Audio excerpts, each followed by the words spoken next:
side. Battle. Jackie Purify Salmon. This is what we bet.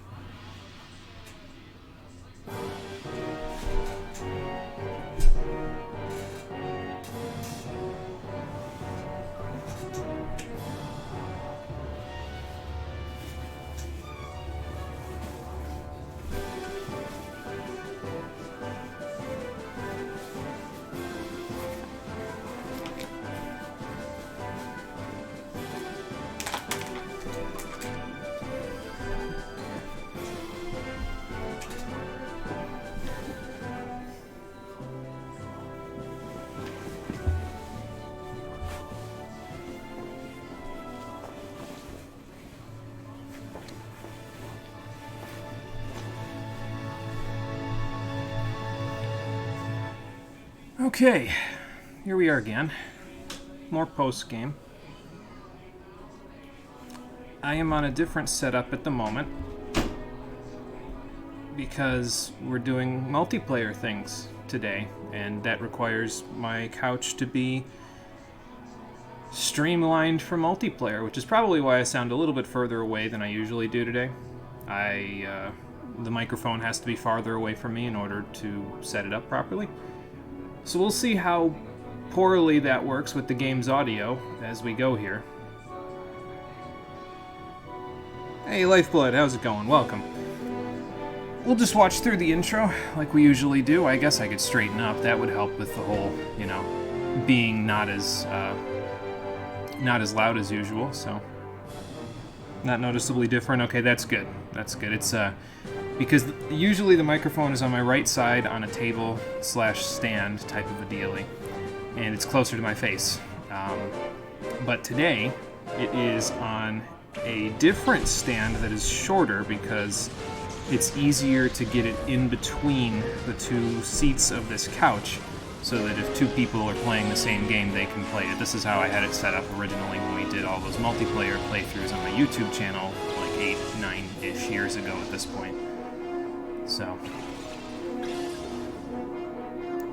and we will see how well it all works out. I'll probably be taking a quick break once the multiplayer stuff is done, though, to set my old setup back up, to set up my normal setup. Because, as it is now, between the stand, which is on my left side here in the center of the couch, because I'm sitting on the right seat of the couch, directly in front of me is my entire computer setup with the laptop. And then, after that, there's like a teeny tiny little square where I can sit my feet, basically. I'm trapped. I'm in jail. That's the point I'm getting at. I am in jail until we are done with this multiplayer thing. But in order to even do that, I have to purify salamence, so we're going to go do that first, and then we'll go from there. Look at the mirror moves, my dude. With the shadow moves that were happening, yeah. Good. You get a good indication of all of the things that you're in for if you watch through the intro before you actually play the game. So, and the night sky, yep. The night sky that Lugia kidnaps the SS Libra in. So that's just great.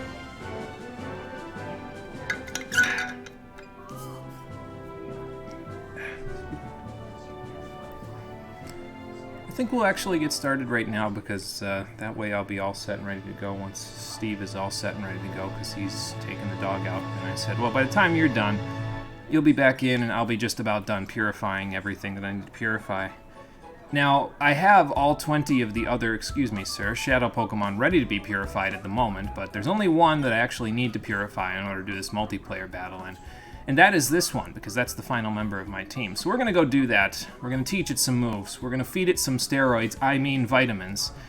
And then we'll get going. How you doing, everybody? Welcome back to Pokemon XD Gale of Darkness, the post-game stream through. Still haven't figured out how I'm going to say that one just yet.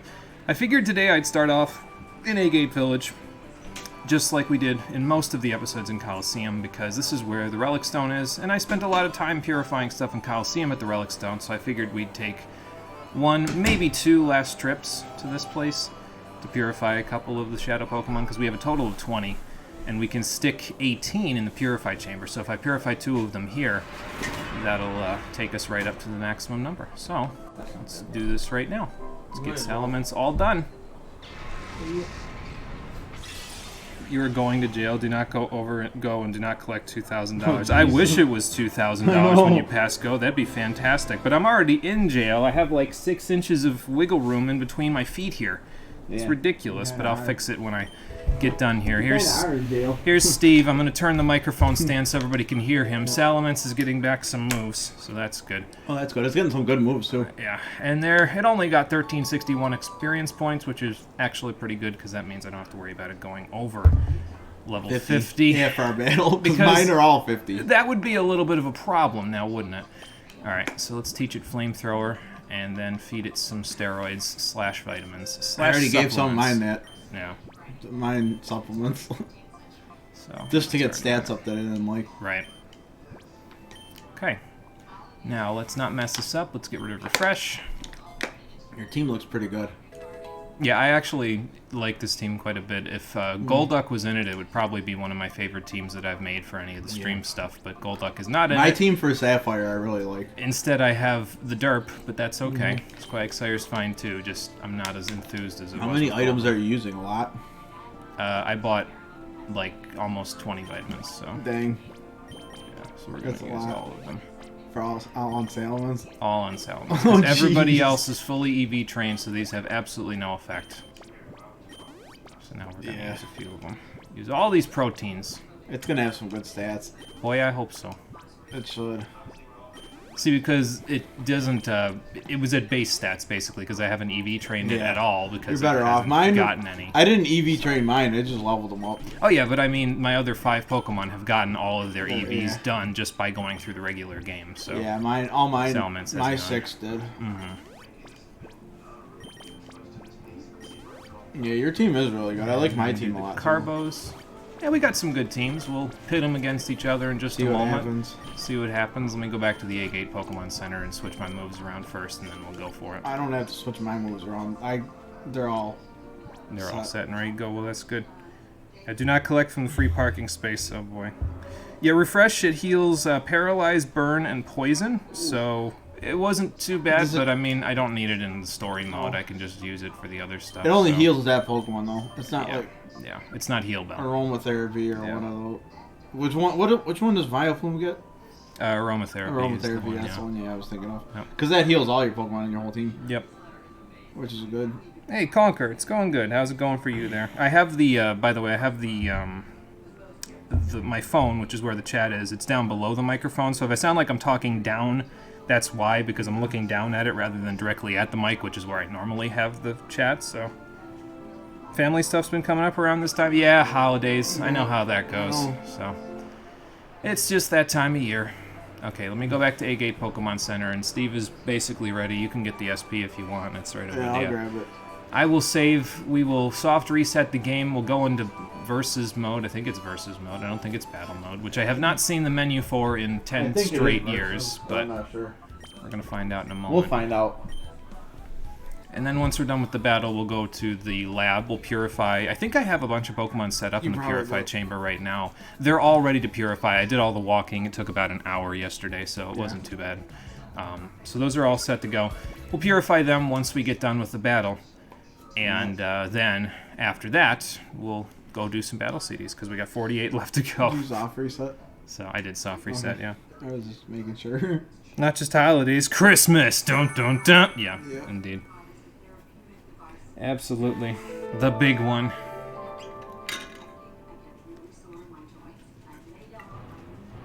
Okay. I'll turn this on in a minute, whenever you're ready. Yep, once the game's all set for you, it'll be good to go. Who's ready for a blast from the past? Not me. Well, there we go. So Versus mode, again, haven't seen this screen in like 10 years, don't remember how to do it, so I'm just going to wing it and hope we get it. I'm pretty sure group battle's where we want to go. Yeah, that looks correct. We're doing a double battle because that's what this whole game has been. What arena you want to go to? It doesn't matter. Whichever one you feel like it. We didn't see the top of Mount Battle, so maybe we'll go there. Yeah, go there. I mean, I guess we could random it, but no, we'll do the top of Mount Battle because we haven't like seen it this one. So All ours are level 50. Yeah, I don't think we need this because No. it's like whatever. We don't have to worry about somebody, not having the correct stuff. So yeah, it's fine. This is like Pokemon Stadium-esque stuff. So. Yeah, so we're good. Okay, so GCN versus GBA, double battle at Mount Battle, anything goes. Enter. There we go. Real Gam Arena. Oh, we've seen the Real Gam Tower Coliseum for 4 whole sets this, in this playthrough, and then a whole bunch when we were there in Coliseum. So I think Mount Battle. I'm going with Mount Battle. That's acceptable. These parameters are acceptable. In a moment, yeah. Once it's going to give you a prompt in a second. Oh, everything looks good. All right, so let's just bring. No, I don't want to bring Cancel. That's not a good party member. That's horrible. There we go. Now we're good. Let's go. Okay, now you can turn yours on. I'm mad at Pokemon Center. And I did charge that SP up to make sure that we had enough battery. It's an old-ass SP, but it should have enough battery for a 20-minute battle. So. Okay, confirm that the GC and GBA pack are set up properly. Turn that off. Okay. Real quick. Yeah, I'm just making sure I'm at a Pokemon Center. Okay. And make sure you're at okay, you are at a Pokemon Center, so that's fine. Let me reconnect this thing. Yeah. We didn't test this before we did it, should so have. we probably should have. Technical difficulties, stand by. It's fine, though. Alright, let's see what happens this time. Since you're basically the only driver here at home, you're the one that has to drop wherever they're doing to drive people around for whatever reason they have. Oh boy, Conquer. Boy, do I understand that. Yeah, ladies and gentlemen, get ready to rumble if we can get it to work. It should work. I mean, the cable doesn't have any problems. We've done this before. I don't know if it's recently, but okay, there we go. All right, so we're ready to go. Okay. So you've got your buttons, I've got my buttons, and here goes the battle. I'm not sure what I'm going to send out yet, but Yeah. you'll see my team in a second. Yeah, well, you so know what mine there's is. my team, there's Steve's mine. team down there, Mine looks really good. and we will see how this all goes. I'm not sure what I'm going to send out first. Mm-hmm. I think I have to press A. Yes, I do. Okay, good. Okay, so now, here's going to be the trouble that I'm going to run into, is that I'm so used to, from playing, even when I did competitive stuff, usually was done where I'm not talking to my opponent. So I'm used to talking out loud about the things I'm going to do in the battle, so I'm probably going to totally mess this up while that's all going on. Let's see, what should I send out first? I'm so confused. Your team looks good. So what do you have? Let's go with that. Yeah, let's go with that. Let's start with that, and then the rest, it doesn't matter. Wish you could type faster and be commenter like Conquer. You were co-commenter. So that you guys can, like, do this like a sports broadcast of some kind. There you go. Does the L button work on that thing? Probably. Oh, okay. Actually, no, you can just deselect it directly from the screen, right? Okay, so the deselect and I just had summarize B and for it me. came back. I'm trying to figure out what I want to send out first. Okay. That's your plan. Okay, well, good luck to you, Lifeblood. Hopefully it all works for you. We'll see how it goes in a minute. I'll send those two out first. Still type slow and erase a lot? Nah, it's okay, Conquer. I'm not going to be able to do my best impression of the Pokemon Stadium announcer because my best impression of the Pokemon Stadium announcer is really, really awful. So, not going to happen. Sorry. Okay. I wasn't sure what I was going to send out, but I think I have a decent idea. Hey, look, we made it to the top of Mount Battle. Yep. I didn't even have to do areas 7 to 10. We made it. Alright, so let's see what happens here. I'm not sure what you're sending. So we got Skarmory, we got Gyarados. That makes sense. We got Gardevoir and we got Breloom. I wasn't sure what you were going to send out first, so... Yeah. I went with the old standby. Yeah, I mean, that makes sense to me. Okay, so that's not a very good ability. No, but it's I'll take horrible. it. I wanted Keen Eye, but I couldn't get it. Oh, okay, so it's exactly like how it was in the Stadium games. That's interesting. So... Oh, I use the C stick to do these. Okay, see, this is how long it's been since I've done this, and to be fair, we did it on the GBAs entirely before this, so I didn't really know exactly what to expect. But that's okay. That one. And then that one. Alright, so here we go. So Lifeblood is on the commentary. Let's see what he's got, and we'll go from there.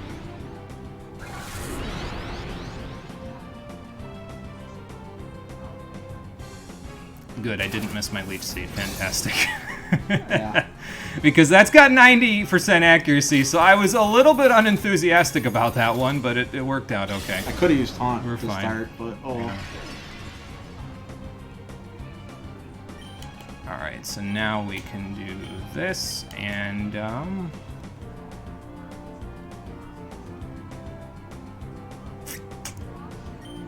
about we do that?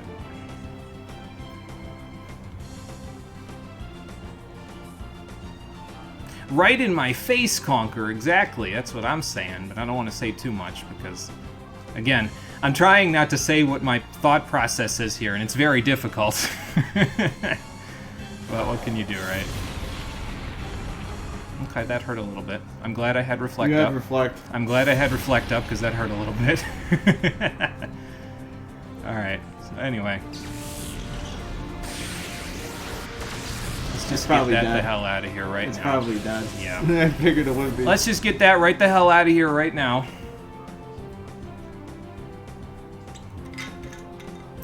What else do I need Gardevoir for now that I think about it? It would be pretty good for Ludicolo, so I should probably...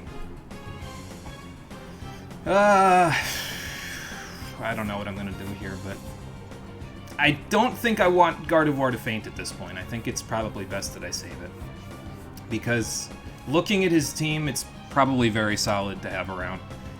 We'll see how that goes, but, you know... I want to send out, let's...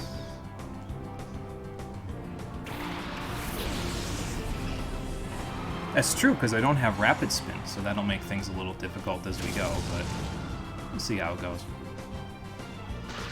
Okay, good.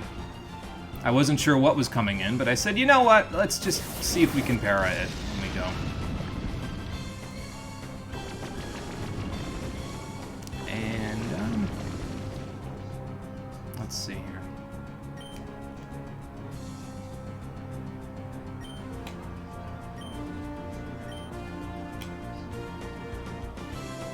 See, one of the advantages that I have here is the fact that when I am looking at the screen, well, in order to choose moves, I'm looking at the screen, but Steve, in order to choose his moves, has to look down. So if I need to make any plays, I can do it while he's looking down, and that'll actually help me out a little bit, so...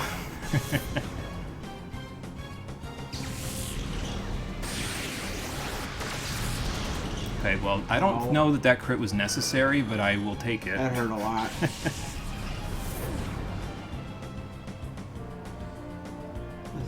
Okay, well, we're down to 2/3 here, so we'll see what happens after this. Alaka Sam. Got it.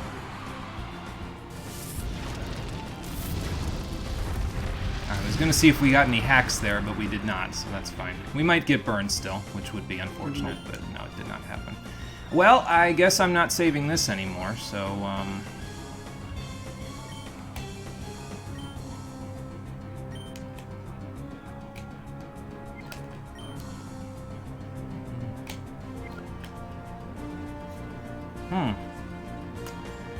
think I know what I'm going to do here, actually.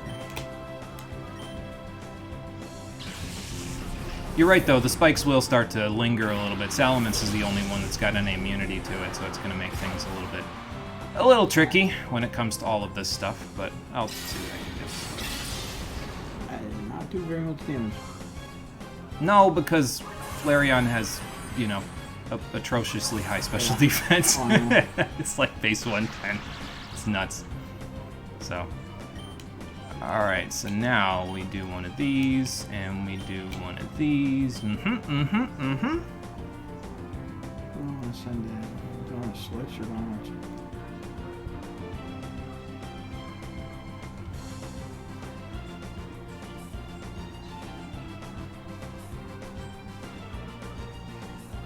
I think I actually did a calculation, if I recall correctly, and When it comes to the amount of damage that I need to do in order to... Because Ludicolo is Steve's win condition, basically. So hello again, my friend. If it faints, it's going to be a bit of a problem, but we'll go from there. Hey, John! Thanks for resubscribing. How many months now? 21 months. Hello again.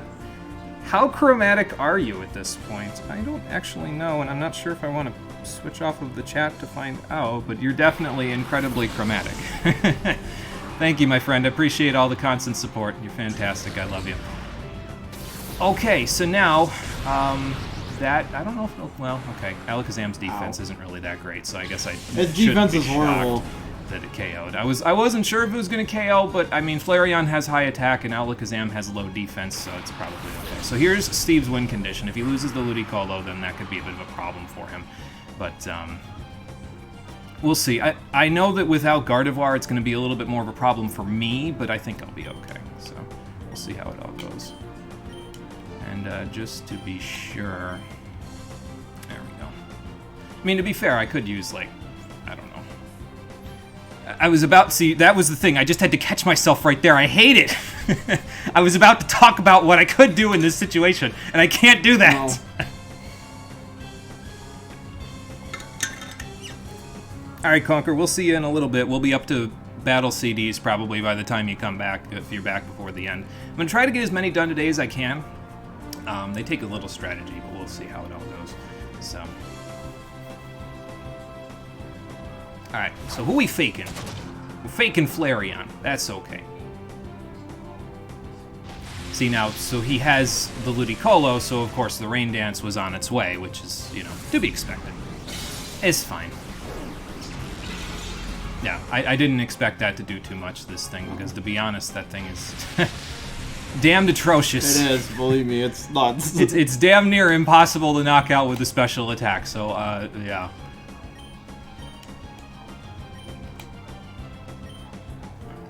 Ugh, excuse me. Hey, Ventus, welcome. How you doing? Always love these multi-link battles. They're pretty good. So I'm battling my brother Steve. He decided to make a team for this little situation here. And he is right alongside me on the microphone. Yep. We're battling all together to get this stuff done. I had a feeling that was on its way.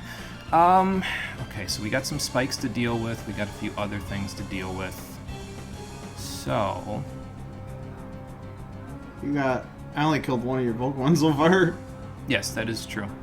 But whether or not I'm going to get through this before the rain goes away is going to be the problem.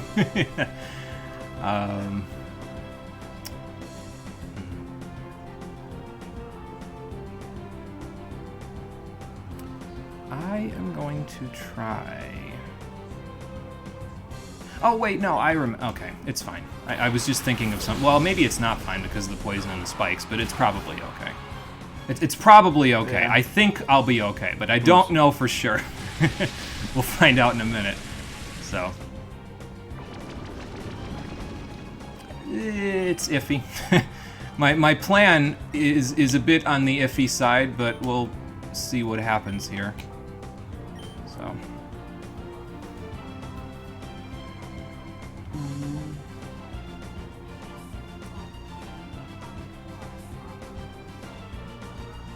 I do know what I need to do in order to win, though. I mean, obviously, the eventual plan is knock out the Ludicolo, but that has to be an eventual plan because it's a Ludicolo, so, like, holy shit. And it's really friggin' fast. Yeah, well, it's got the Swift Swim ability, so that kind of helps a little bit. Alright, here's where the calculations come in. Let's see what happens here. It was not enough. That's okay. That's okay. I will hopefully be able to keep going after this. But, I'm chipping away a little at a time. So now what's best to come in? See, because the problem is we've got the rain up, but in addition to the rain, I have 2 quad weaknesses to that, so it's kind of... It's a little bit... It knows enough things to where it's super effective against 5 of my Pokemon, which is kind of a little bit of a problem. Grass, water, and ice type moves. I think I know what I can do, though. I think I know what I can do. Let's see if I can make it work. And seeing how much it takes from all of this stuff. It's gonna hurt. Okay. It's okay. It's so bulky, though. It's that's all the right. thing. I wasn't preparing for that. Well, it was bulky because I had the light screen for this turn, so that's part of the reason why it's is so bulky. Alright, so now... Well, I know what I could do to get rid of the Manectric, but whether or not I'd actually get the opportunity to do that is the question. So, there we go.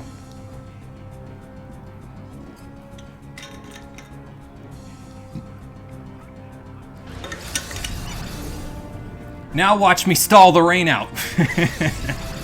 I think we've got one more turn of it after this. So. I got more tricks. I can get it back. I know you can get it back. I don't want you to get it back. That's the thing I don't want. So, oh yeah, I forgot there was a light screen up. That was probably part of the reason why you're so bulky. All right, so we got 4, so we would have 2. Okay.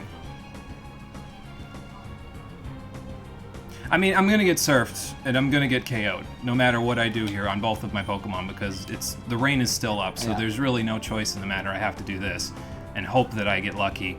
I didn't get lucky with Flareon. Will I get lucky with at least one of you? Yes. Okay, good. Aggron being alive gives me another meat shield. That's what I need. Yeah. So...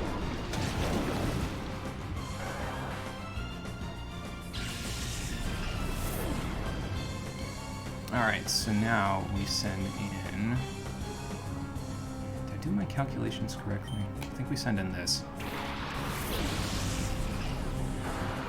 We'll see if I did my calculations correctly. I don't know if I did or not, but we'll see.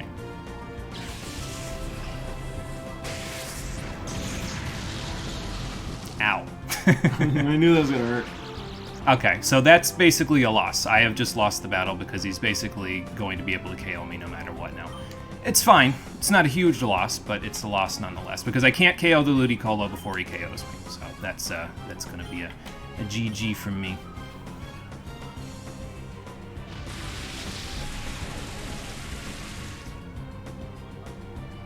And he's even faster than Aggron. Wow, even without the ring. Well, I guess Ludicolo's got pretty decent base speed anyway. So yeah. Yeah. I think it's base 70, but it's base 140 in the rain. Yeah, but it doesn't get the speed until the next turn, so that's the thing, is that it won't actually get the speed up until what's it called? Yeah, I think if it's the same as it was with the Mega Evolution speed stuff, it doesn't get the speed back until the next turn after I don't think so. The Rain Dance goes up. So that's how that goes. All right, can I at least get one out of these? That would be nice. Yeah, it's a lost Lifeblood. I'm not even concerned about it happening. It's over. So it's completely over. That didn't have to there was no question in my mind. That was so unnecessary, that crit. Yeah, no, it wasn't even required. It's stab Giga Drain, so it's gonna KO. And 4 times. Yep. Damage. See, now, if I had not gotten paralyzed on Salamence, I would have had a chance because I would have been fast enough to KO the Ludicolo with Aerial Ace, but I did not because I got paralyzed, so that is GG. This is why you don't count someone out just because they lose 4 of their Pokemon in the first 4 turns. So, oops, I didn't want to do that. Hold on, go back. How do I leave? Wait, I know how to leave. This is how I leave. There we go. Yeah, I didn't expect to lose 4 right away either. Well, you had the Ludicolo, and that was the important part. This is why I didn't want to use my team against Mirror B. As you can plainly see, the team does not do well against Ludicolo. Ludicolo's a beast. So, GG, Steve. Yeah. I am going to actually mute the microphone real quick, and I'm going to get back to my normal setup. So I will be right back once I get that done. So just hang out for just a second. I'll be back.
Okay, are we back? I think we're good. Yep, we have volume. That's good.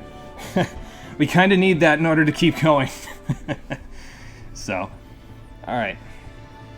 Now then, where were we? Right, purifying Pokemon. Let's go do that, shall we? Yes, I have returned. Welcome back, everyone. Now I need to go to the Pokemon HQ lab, and then we will go from there. But I hope that that was a good demonstration as to why I did not use my team for the Mirror B battle, because basically that would have happened, and I would have had to be constantly reviving the whole time, because they would have just been knocking out every single one of my Pokemon, because they have... most of them have Water Grass Ice coverage, just like Steve's Ludicolo did. So, yeah, that kind of didn't help us at all. So, right, back to the HQ lab.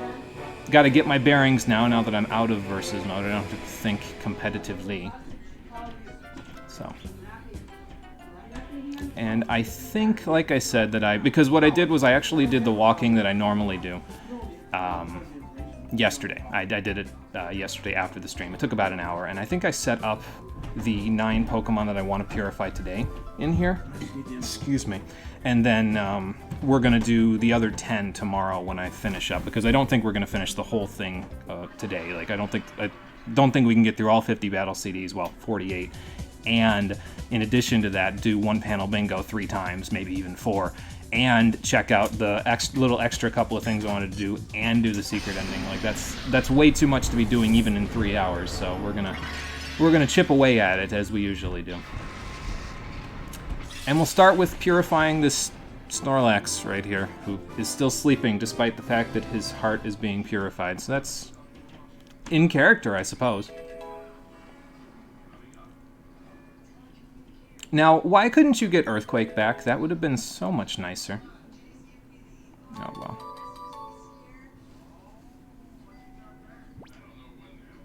No, I don't want to give him a nickname. Alright. So let's do the next one. Do Scyther. Alright, Lifeblood, take it easy. Go get some sleep since you're very tired. We will see you on the next one. If we don't see people on the next one, I actually won't be seeing everyone until next year, because after tomorrow's stream, I am going to be taking some time off because I'm getting my wisdom teeth out. So I said, you know what, it's probably better because with the holidays coming up, it might as well just take off until 2022, until... Morning Sun on a Scyther, really? Until January is the point that I'm getting at. So, yeah. Once tomorrow's stream happens, I'll be off for 2.5 weeks. It'll be kind of nice, actually. Bit of a mental health break. Of course, to be honest, this is supposed to be my mental health break, this hobby of mine, but when you live where I live with the people that I live with, it turns into a nightmare. Oh... It's just a little humor for you. That's just a little detrimental humor for you. Yeah, that Scyther got, like, nothing good out of that. It got, like, Razor Wind and Morning Sun. I mean, I guess Morning Sun is okay for a Scizor if you're going to stall, but who's going to stall on a Scizor in this gen? Starmie got better stuff, though. Waterfall, Ice Beam. I mean, Refresh is okay, but it's not necessary, so... It's just kind of... Because all of the Pokemon, when they get purified, will get a support move of some kind. So, of course, it's going to, get that.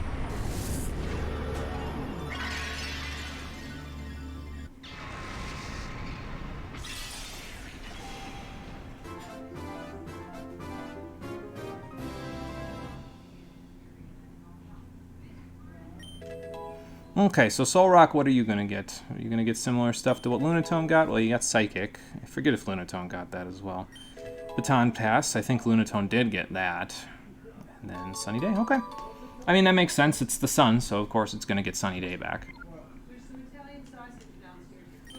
5 more, and then we can go do battle CDs for the next... by the time we're done with this, it'll be like, what, 5:05, 5:07, so it'll be for like the next 2 hours we'll do battle CDs, and we'll see how many puzzles we can challenge ourselves through. It's going to be more like muddling ourselves through, but you know. So.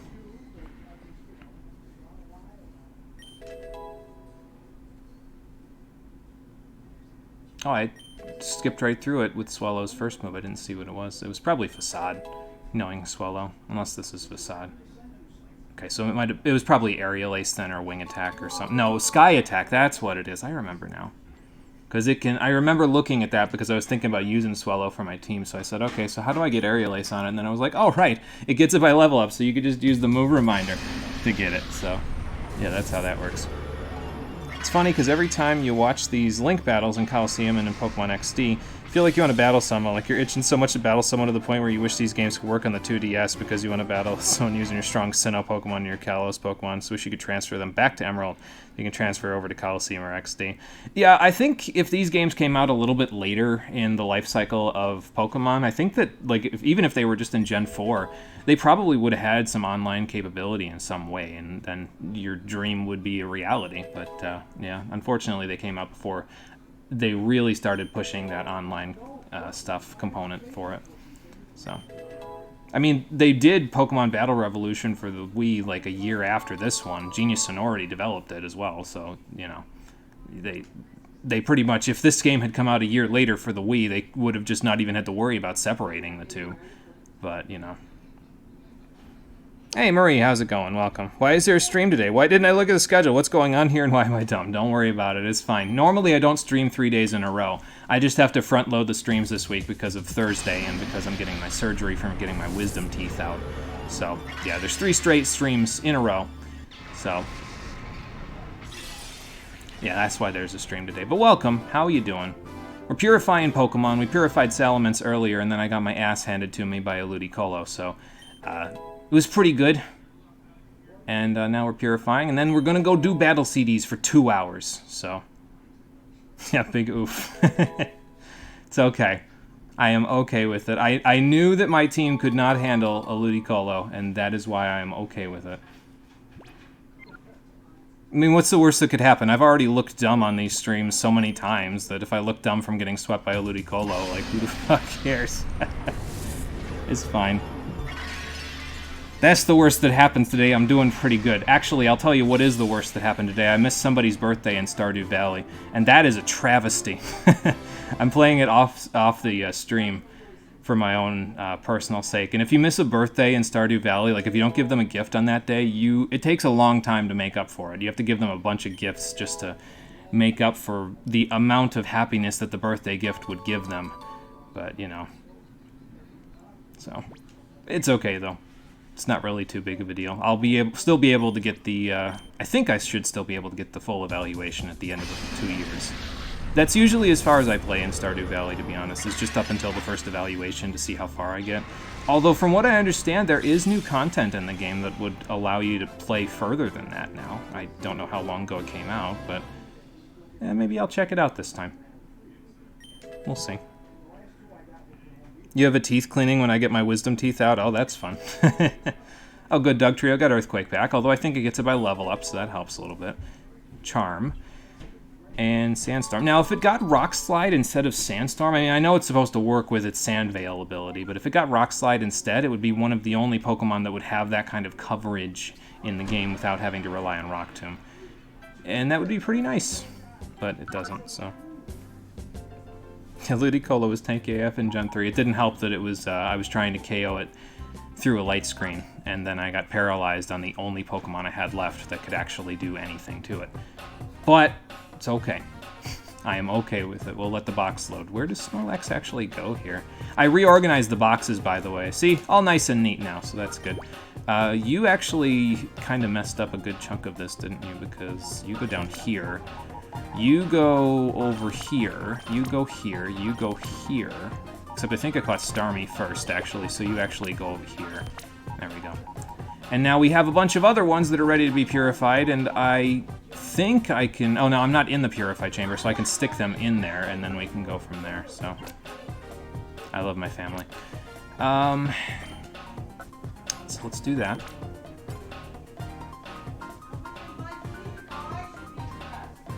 You watch Wand of Sparking on YouTube, usually he's a Terraria YouTuber, and he does Stardew videos too. You knew nothing of Stardew, and they're entertaining AF. I'll have to check that out. I don't admittedly know very much myself, so I'd probably learn quite a few things if I did that. So.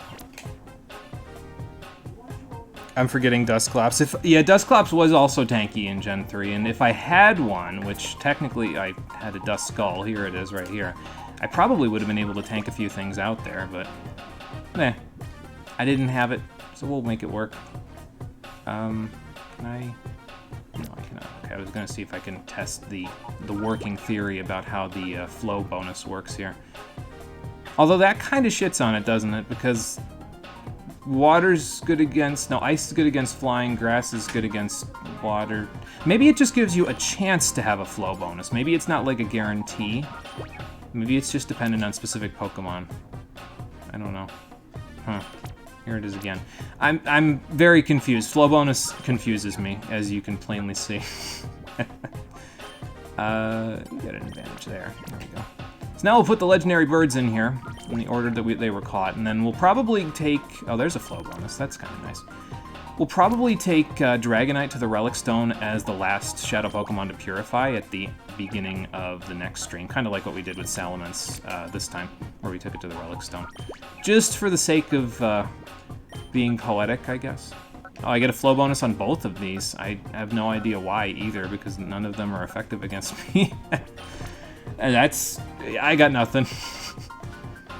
I don't understand how flow bonus works. It's so confusing. He did Stardew Valley Perfection in the minimum or so 2 years of in-game time. Like, holy fuck, that took a lot of planning and luck. Stardew is a game where you can really, if you plan really well, you can really get a lot of stuff done. And I think if I remember right, because I looked at some of the advanced settings when you can start a file, and you can actually finish the game in, like, the community center in 1 year. I don't think you can do perfection in 1 year, but I think you can finish the community center in 1 year if you get lucky with certain options.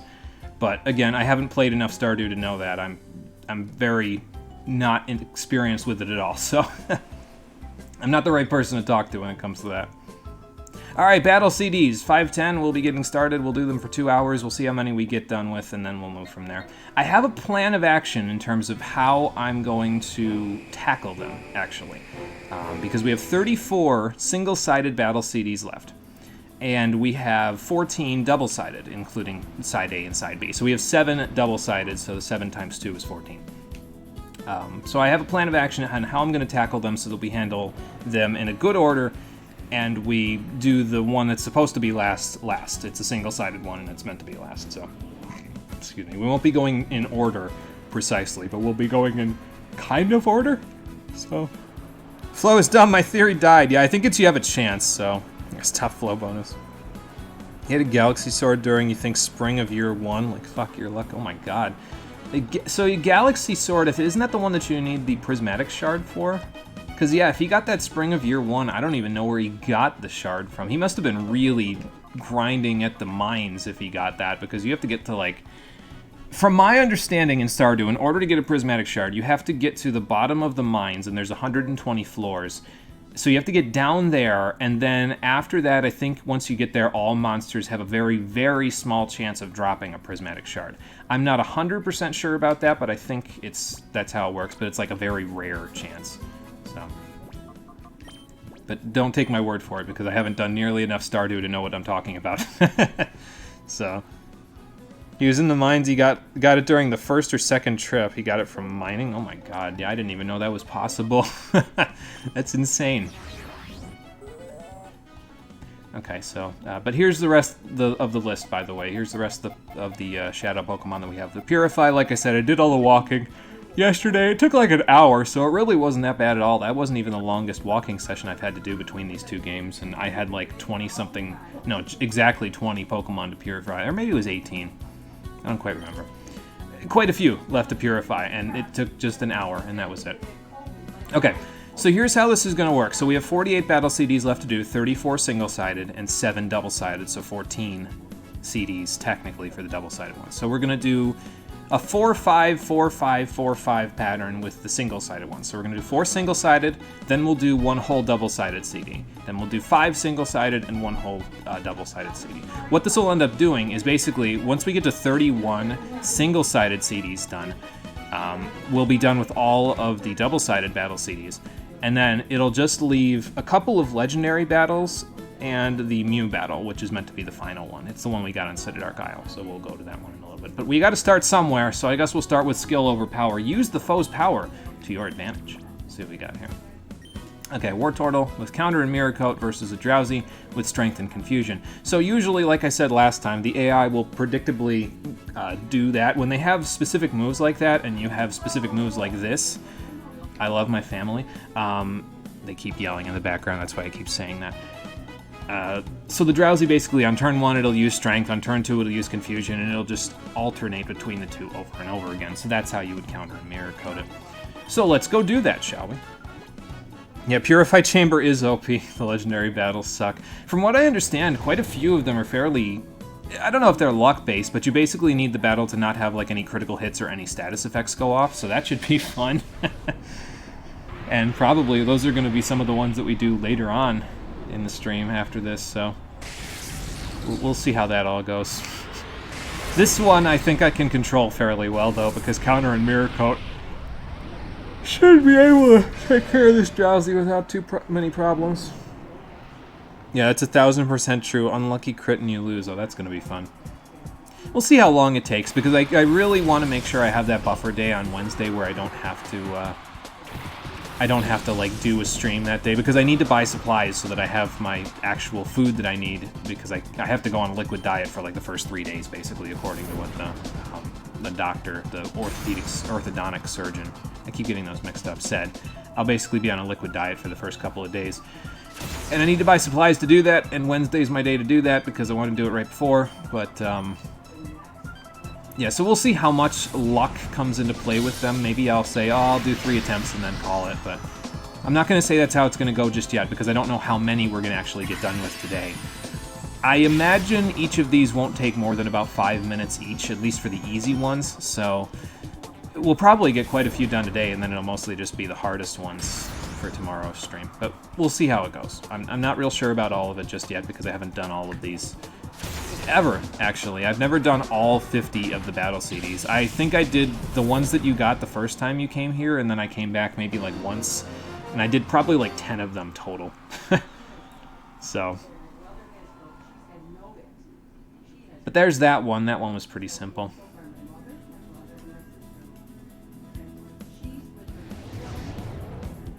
And we'll see. Probably what I'm going to do, because I think I can sell some of the items that I get from this.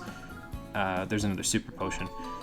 I think I can sell the items that I get from this to this lady. So basically when she gets some new stock, I'll sell some of the items because I won't need them anymore. And then we'll just sell them as we need to after that. So basically we're going to go to CD5. That's going to be where we're going to stop with the single-sided ones first. We'll go do a double-sided, and then we'll continue after that. So this one is Exploit Seams. Hit foes while they're locked into moves. That sounds familiar. That's what we did on Battle CD1. Okay, so Quagsire versus Vileplume in a single battle might be a little bit of a problem. Strength, Dig, Slam, and Curse. Solar Beam. Okay, so I could use Dig to avoid that, and you are slower than the Vileplume, so I dig first turn, and I'll avoid it. Uproar, Water Sport, Dive, and Growl. Dive probably would be the move, since Dig is used. Okay, so Sky Attack, and you are faster than the Skarmory. Okay, I think I see what I need to do here. So it's a 13-turn limit battle. Okay. You got stuck as a kid, you only got 35 done. Oh, I mean, that's not too bad, though. That's, what is that? That's, 75% of them, then? Did I do my math right there? Because, 40 out of 50 would be 80%. So, I mean, 75% ain't bad.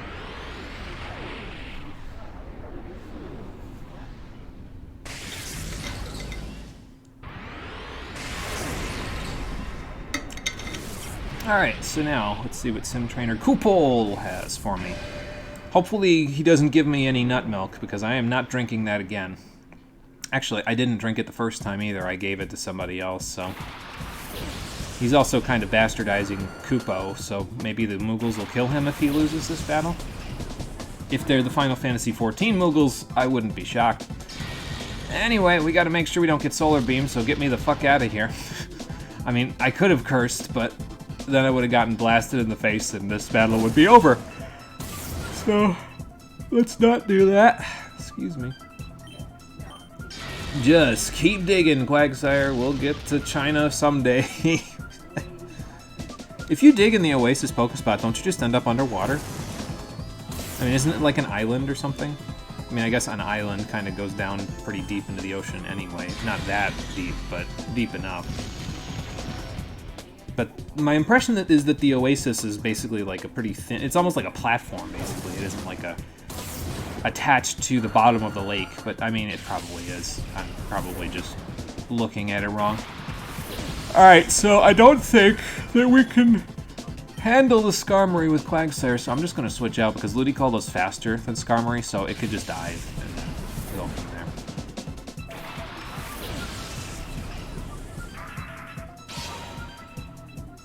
So we'll avoid the Sky Attack if I do this. Bye. See, for the first few here, they're going to be pretty simple because they really don't require too much thinking.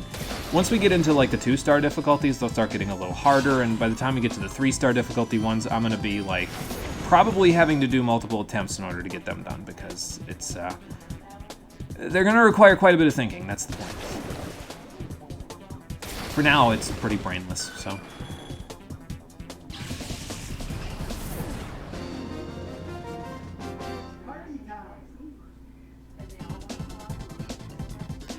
Okay, so that's a couple of them done. 2 more, then we'll do a double-sided one. I don't really have anything in terms of commentary today, honestly. It's probably just going to be a little more chill than usual, because, like, this is, like, Mount Battle-esque kind of stuff, where it's like, I mean, for now, it's pretty mindless, so I can just kind of clear right through them. There's a Great Ball. I thought I sold all of those, but they gave me one back. It's okay. We'll probably get more into the commentary when we get into the stuff that's a little trickier, so... Plusle and Minun for Battle CD4, the best of friends in play and battle. I mean, that's true. They have abilities that directly help each other, so... Alright, so it's double battle, unlimited turns. We have a Plusle with a Magnet, and a Minun with no item. Okay, Thunderbolt, Thunder, Rain Dance, Helping Hand, Thunderbolt. Earthquake, Swords Dance, Earthquake. Oh, that's fun. Well, we gotta KO the Miltank turn 1 then, because otherwise it's gonna destroy me. So... we'll see how it goes. This is the last one that we could buy from the shop initially, by the way, so they should unlock a new stock in just a minute once we clear this one. I think I know how I'm going to do this one. Basically, Plusle's your attacker because it has the Magnet, and Minun is going to be helping handing most of the time. I think we might be able to just double attack the Tropius, though, and KO it, but we'll see. Plus and Minus are actually pretty busted. They're basically... like, Plusle and Minun don't have a whole lot of coverage. They basically just had Thunderbolt as their coverage in this generation, but Plus and Minus are basically like choice specs for both of them. So, without having to lock yourself into moves, it increases the power of their moves by 50%, which is insane. So, yeah. It does. It makes them great for doubles and kind of meh in singles. Which is more than I can say about Volbeat and Illumise still, because Volbeat and Illumise are meh in both. So, again, I just can't believe they did Volbeat and Illumise so dirty. In their own generation, they have 2 Pokemon like Plusle and Minun that are just way better suited to double battles. It's ridiculous to me. Like, this is the generation of double battles. How do you cuck your bug types so hard? That's true, yeah, it did. They buffed it, didn't they? It used to only boost it by 2 stages, now boost it by 3, so I'm going to try to double T-Bolt and see if it works.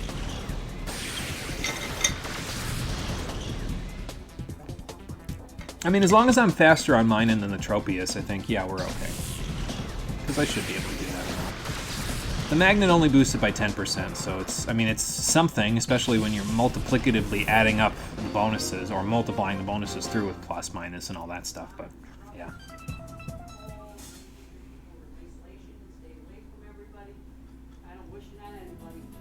Now, is Tail Glow still exclusive to Volbeat, or does something else get it at this point? Because I feel like something else got it now, so it's not even like exclusive to it, so it doesn't even have that as like a claim to fame anymore.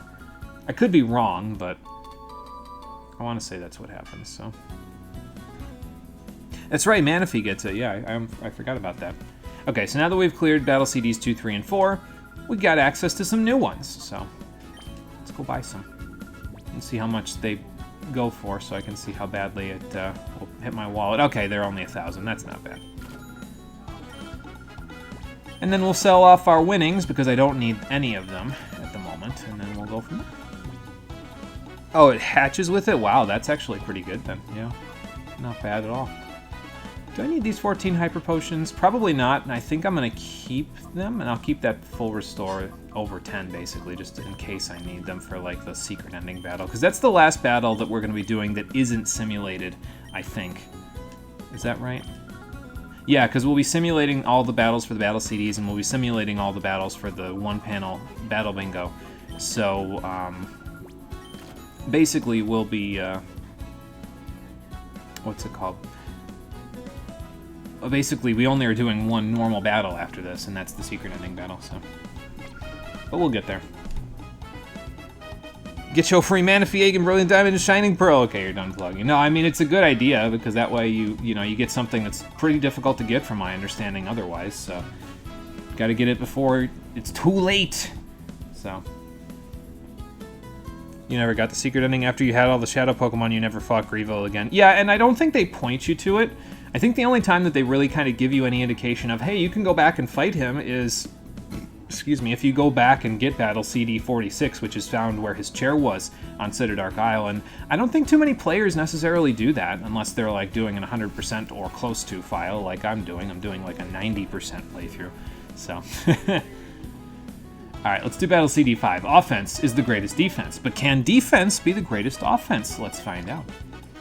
I have a Blissey. Okay, that's cool. Protect, Soft-Boiled, Egg Bomb, and Reflect a Lumberry. This Medicham has Fire Punch, Ice Punch, Thunder Punch, and Jump Kick, so I don't want to Reflect because I know how this is going to work. We want to basically make Medicham crash, so if I Protect on the turn that it's going to use High Jump Kick, which is turn 4, because it'll just go straight down the list there, I will essentially get, what's it called? I'll essentially get it to crash and it'll do enough damage to KO itself. Because in this generation, High Jump Kick deals 50% of, not 50% of their maximum HP, but 50% of the damage they would have done to you.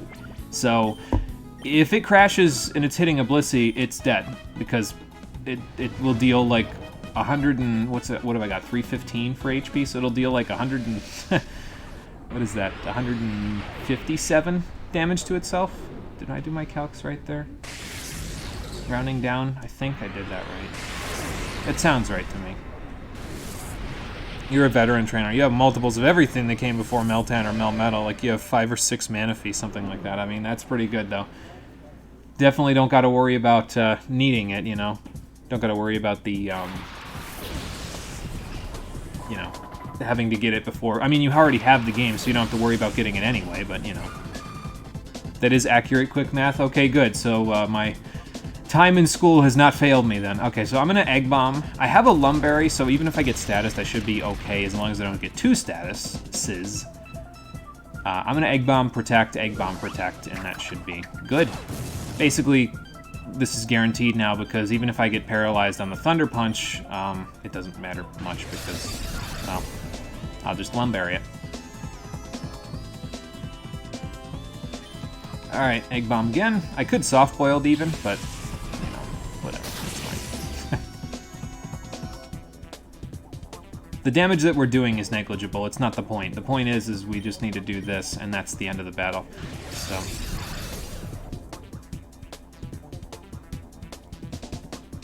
See, there you go. So we protected itself, and it kept going, hit the wall, and crashed into it, doing exactly as much damage as it would have done, well, 50%. Of the damage it would have done to Blissey, so. Yeah, these were good teaching tools, actually. It kind of reminds me of the trainer school in Pokemon Stadium 2, which is where I learned a lot of my battle tactics from back as a kid, was from that trainer school. And some of those battles in that trainer school are pretty hard, actually, so. It was probably why I was at least halfway decent at most of the Pokemon games going forward after that, so. Alright, we got Paralyzed Heal. Time to do a double-sided CD, because we've done 4. Of the single-sided, so let's go all the way down. The double-sided start at CD number 33, by the way, so I guess we'll just do that. So, Cutie Pokemon Concerto, Side A, a frolicking battle with cute Pokemon. Okay, let's take a look. Alright, so starters in a Little Cup battle, essentially. We've got starters versus baby Pokemon. Chikorita, okay, well you have Ancient Power, so that kind of helps a little bit. Confusion Lick, Psych Up, Fake Out. So I'm going to Fake Out it. I guess I could light screen for confusion, but I don't know that it's necessary yet. I might want to do light screen once I get rid of Smoochum, but, you know. Ember, Dig, Howl, and Quick Attack, Water Gun, Bite, Scratch, Scary Face. Okay, I mean, I could probably deal with this that way. But yeah, Dig will take care of both of these, and then I can just, hopefully, Magby's the last one standing, so I can just Water Gun it with Totodile and get done with it. But that also means, usually when it's a double-sided CD, what it's going to happen is, when we get to the other side, we're going to have this team, and they're going to have this one, so I'm going to have to be a little more careful. So this one will probably take a little more brain power than the other ones. Probably. We'll see. Little Cup is brutal, you suck at it. Yeah, I'm not very good at Little Cup myself, so this might go poorly, but we'll see.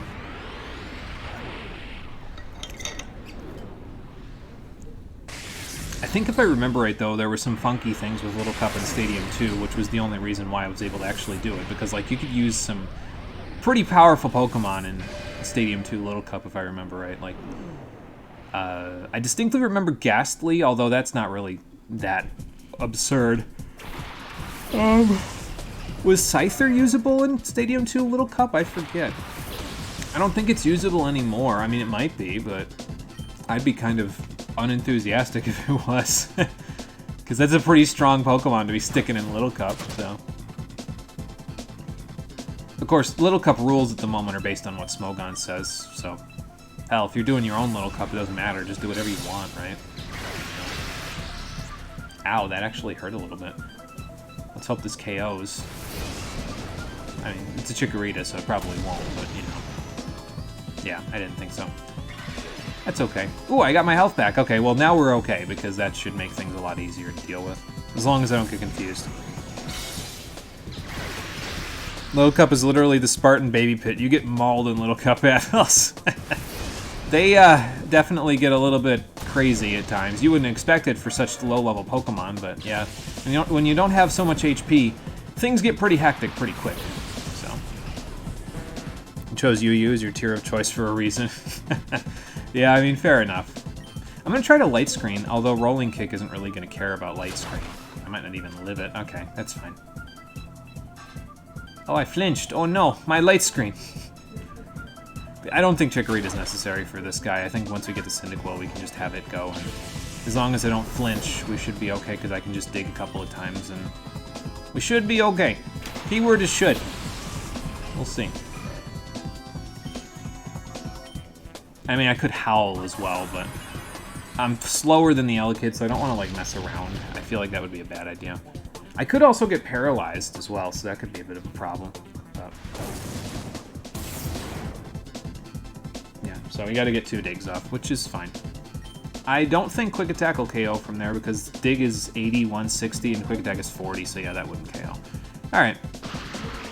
At least we know Shockwave can't paralyze us, so now I just have to worry about static procs paralyzing me. You got this, Cyndaquil. Show him who's boss. I just hope it doesn't have it when we do the... I could have gotten that crit on the first turn that I got to use Dig, but that's okay. It's fine. Now here's the question. Who's faster between the two of us? Let's hope it's not him. It is him. That's not going to KO though, right? Yeah, because it's only going to do 5. Okay. I wasn't sure how much HP I was at, but I was at 9, so this should do a decent amount of damage. And then I can Quick Attack next turn, and I can get a little damage off before Totodile comes in. So I can just blast with Water Gun. There we go. Not bad. And then do a Quick Attack. Won't get burned, because, you know, it's a fire type, so... Ooh, nice! It could have crit! Very good, Cyndaquil, very good. We finished it without even needing to use Totodile. Fantastic. You're like, oh, Little Cup shouldn't be too bad 5 battles later. Oh, okay, maybe RU 2 battles later. I'm already bored. UU, because I'm never playing OU again. OU wasn't so much fun, huh? I would sometimes go into, like, higher tiers with lower-tiered Pokemon just for the hell of it. It's kind of funny watching people try to figure out what the fuck this thing was doing because they never fought it, because it was always, like...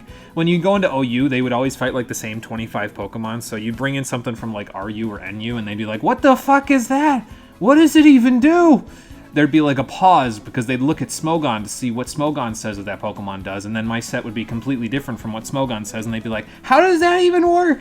You're not running the right set. And it's like, there are no right sets, young Padawan. Ooh, a nugget. That's kind of nice, actually. Oh, it was boring. It was the same 20 or so Pokemon. Yes, exactly.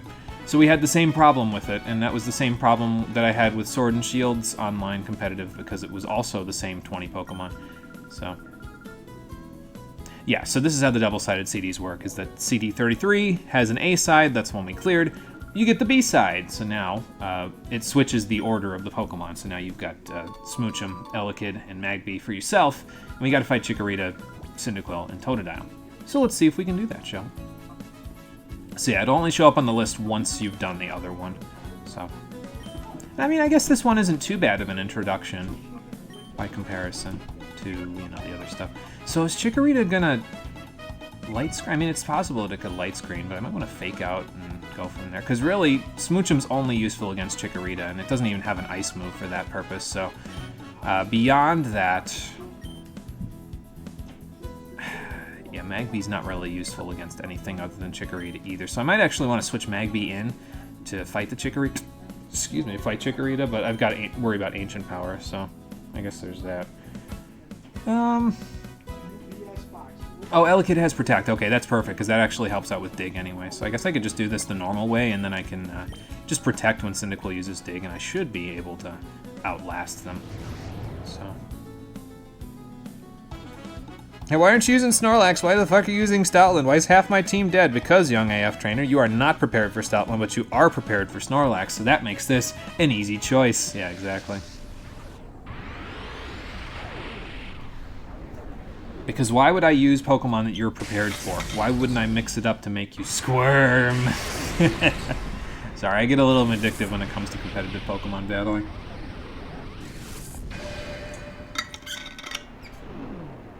It's like how I get when people try to drive up on me and force me to go 15 miles an hour over the speed limit. It's like, actually, I'm going to continue going this exact speed because it pisses you off. If you want to go any faster, drive around me.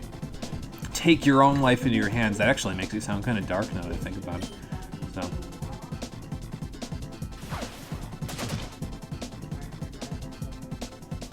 Like that Tropius set that I had. Oh my god, yeah, the Lancet Berry Tropius set. That was so much fun. And I'm so glad it got to do something, too. Like, it never did anything for the longest time, and then all of a sudden it was like, yes, it did something. So. Okay, so I think what I'm going to do is I'm going to have Magby come in after Smoochum softens up Chikorita, because I think Smoochum will faint the Chikorita. I'll have Magby clean up Chikorita, and then we'll just go from there, so.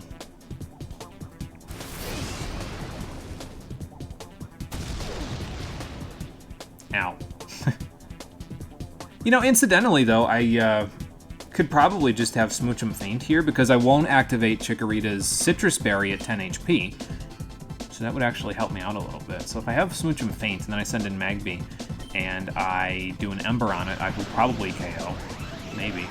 And then I don't even have to worry about the Citrus Berry. So I'm going to do that.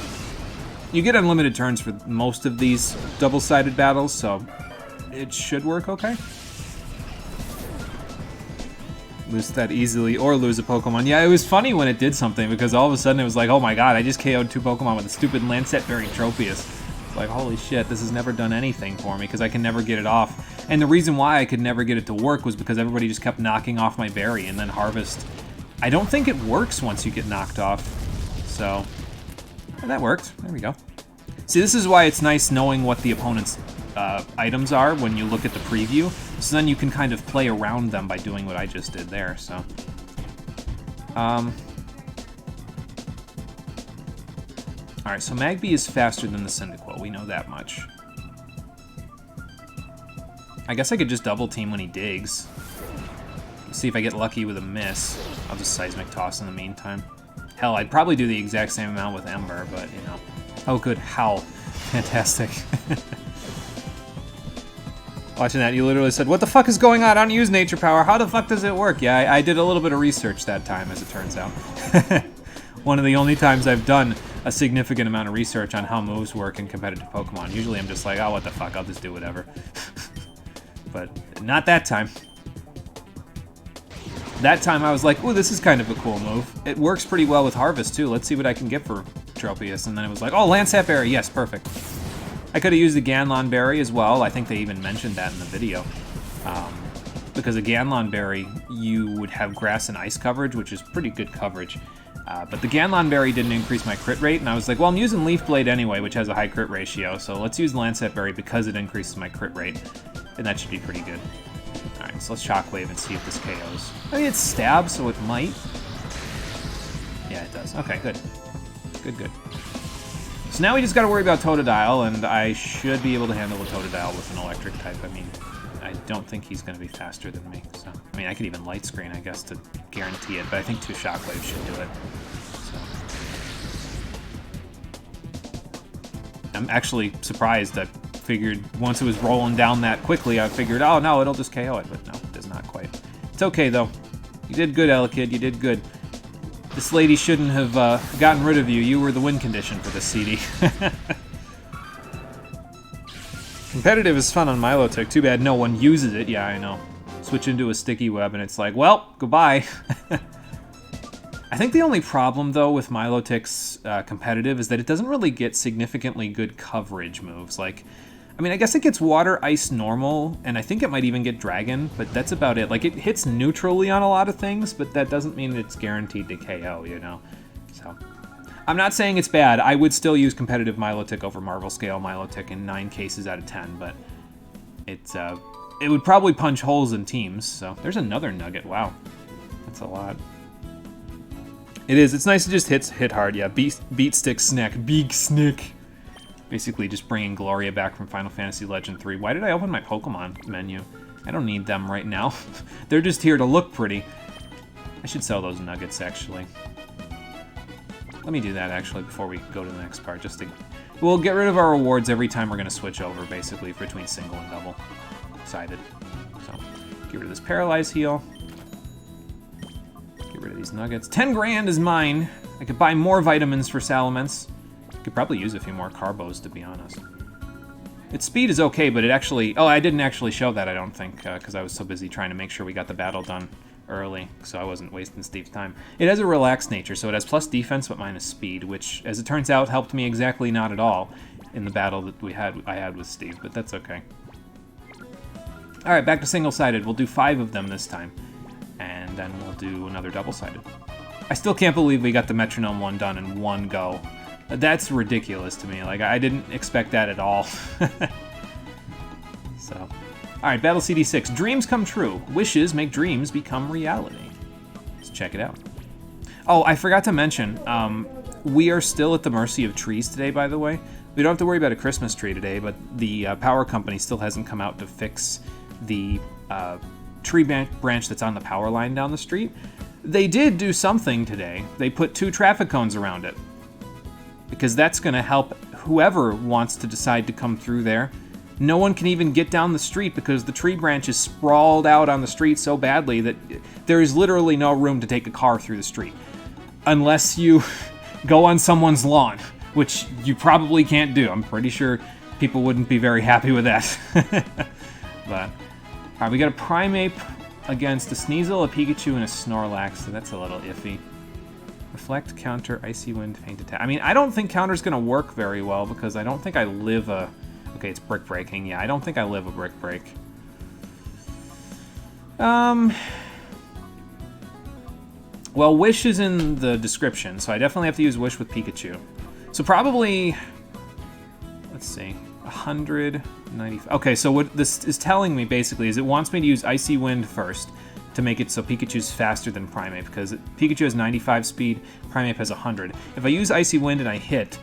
then it'll be slower than Pikachu because it'll be at -1. I can get Pikachu to use a Wish, and then Snorlax can get some HP back the next turn. I don't know if I want a Belly Drum or if I just want to Curse, to be honest. I can't use Yawn because this thing has Vital Spirit, probably. I remember that from the Primeape that Gorgon was using, so okay. Well, let's give it a shot, shall we? Let's see what happens.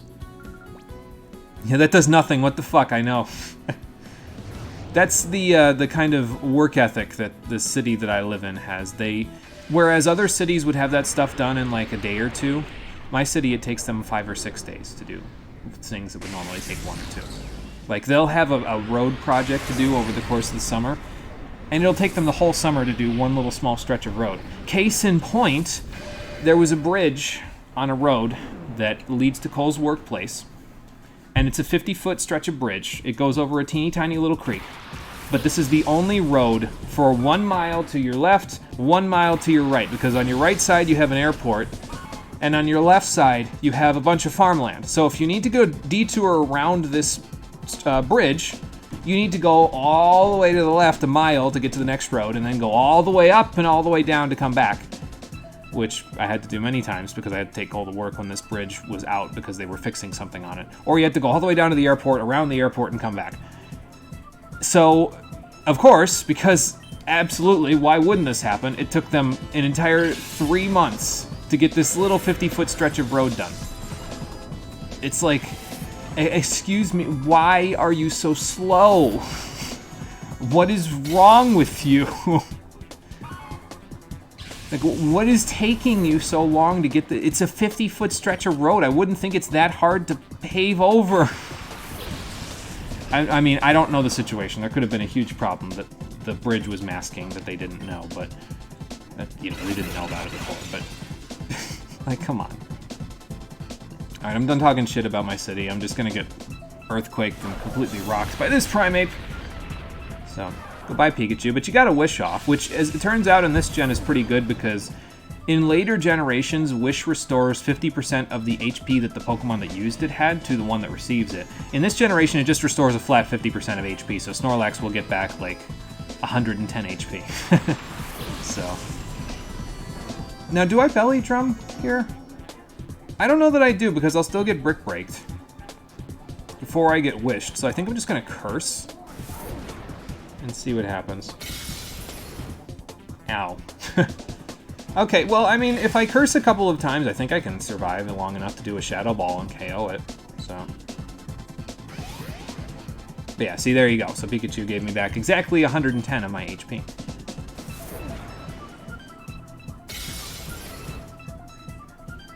That's the general work ethic at your job. People wonder why you work so hard. You're doing your job, not faffing about for 8 days at a time. Yeah, that's how I feel when I'm at work too. It's like, nope, I'm gonna work because that's what you're paying me to be here to do. So I'm gonna work. I'm not gonna sit here and twiddle my thumbs on my phone all day.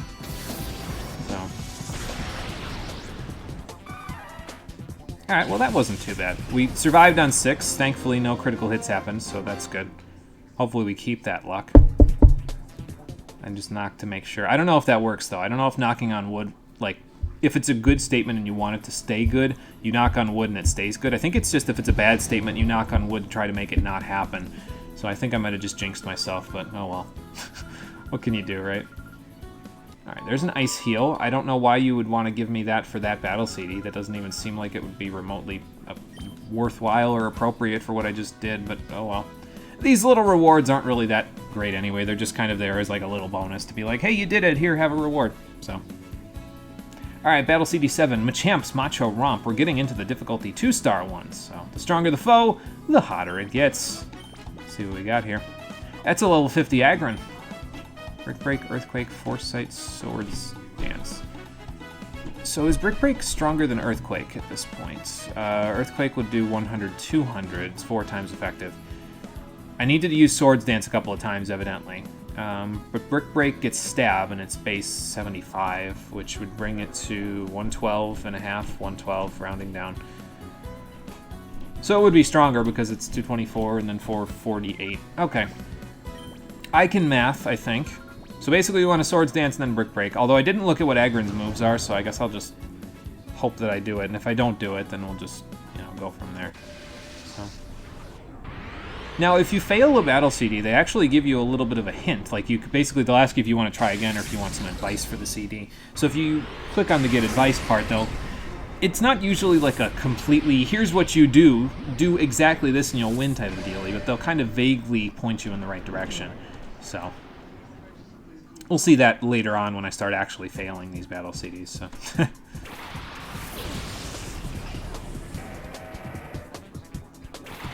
Alright, Machamp, you and me, we'll take down this metal kaiju. that is far better than we are. I won't need Foresight at all, so.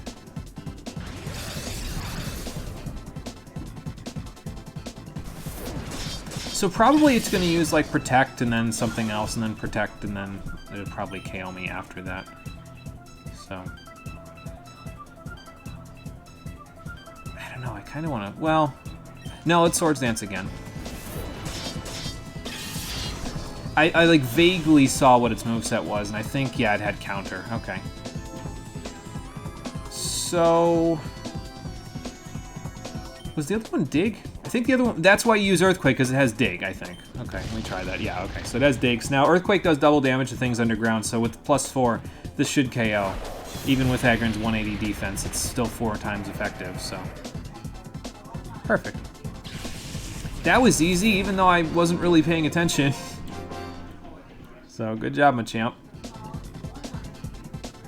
That's why you hate your shift lead. Someone doesn't have access to their work laptop, which only means you can't use the phone system, so you can still work tickets from any computer and any browser. So he says we all have to chip in and cover the tickets for the person who needs their laptop fixed.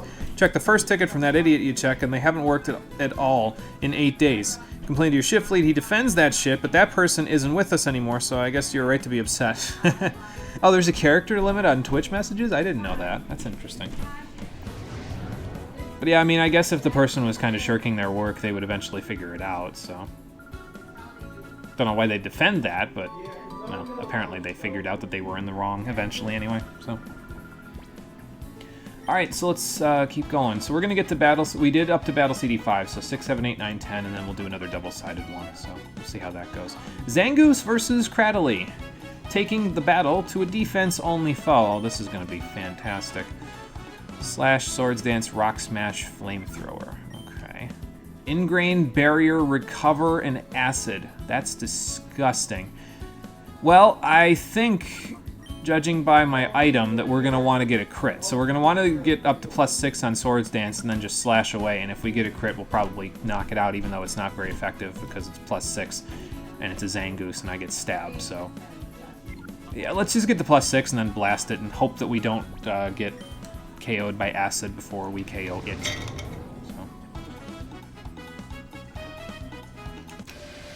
But yeah, some of these might take multiple tries just because certain things don't go your way.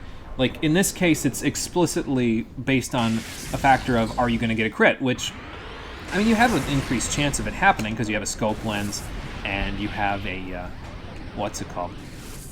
A high crit move, but it doesn't necessarily mean it's going to happen, you know, so.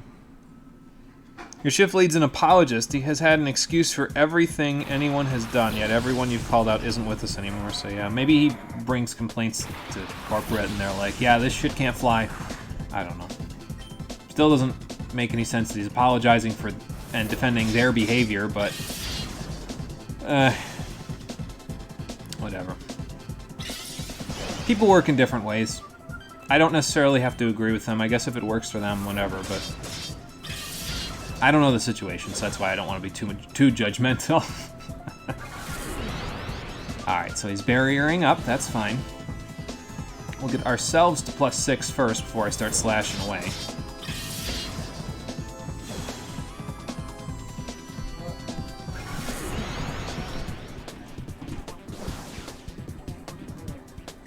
And slash away. It's like blast away, except more luck reliant. I mean, that's not bad considering it's a +4 and it being not very effective. Basically, I just want to try to get the crit before it starts aciding me, because the more turns that I give it to acid, the worse this is going to get for me.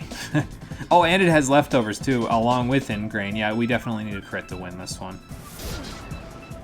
So. This is the one that's going to stall me out in terms of time, because, well, Cradily keeps doing this.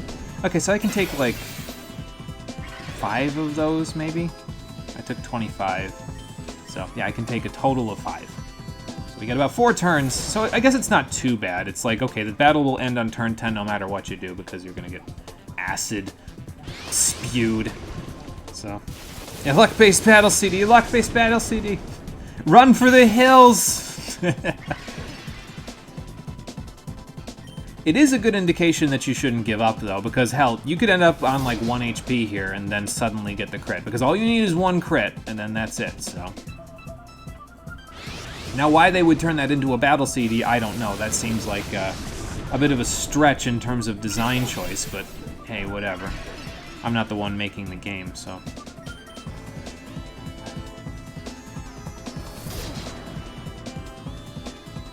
It would be nice, though, if crits worked like they did, critical hit ratio specifically worked like it did in later generations, because at this point, even with Slash having a high crit chance and the scope lens, I don't think my chances of getting a crit are above 25%. If it was like it is in more future generations, at this point I would have like +3 out of 4, so it'd be like a 75% chance of a crit, which would be a lot nicer, but it's not how it's happening, so...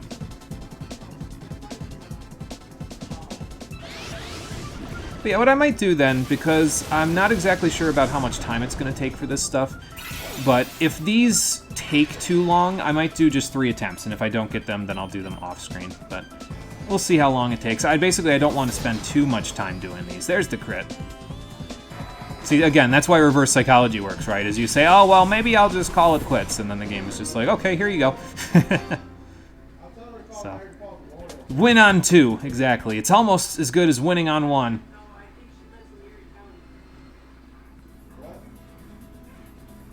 Alright, so there's that. A couple more, and then we'll do another double-sided. And then we've got, after that double-sided, we'll have about an hour left to keep going. So we're doing these at a pretty decent clip. We'll get decently far with them today, I think. Alright, what do we got? Color Change Carnival. Duke it out with Kecleon. Sounds fun. Let's see what we got. Double battle with just a single Kecleon, but I guess I'm at level 25, so that's probably part of the problem. Alright, we got Wing Attack, Ancient Power, Bite, and Dragon Breath. Okay, so color change to make it the fighting type with Mach Punch, then we Wing Attack it, because it's slower than Aerodactyl, right? Yeah. Excuse me. So if we do that, and then Aerodactyl lives, maybe I can get an Ancient Power off. And then I can Revenge. Interesting, interesting. Or you could just Mach Punch and Psychic again and hope that that works, and, you know, then we can just go from there.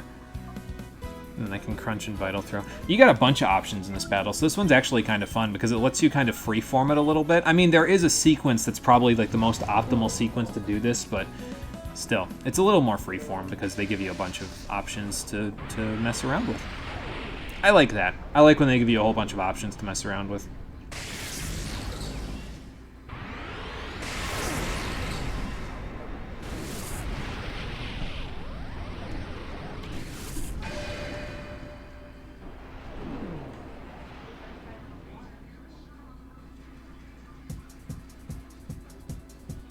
Alright, Top Keck, let's see what you've got. I know what I'm going to do to you this first turn.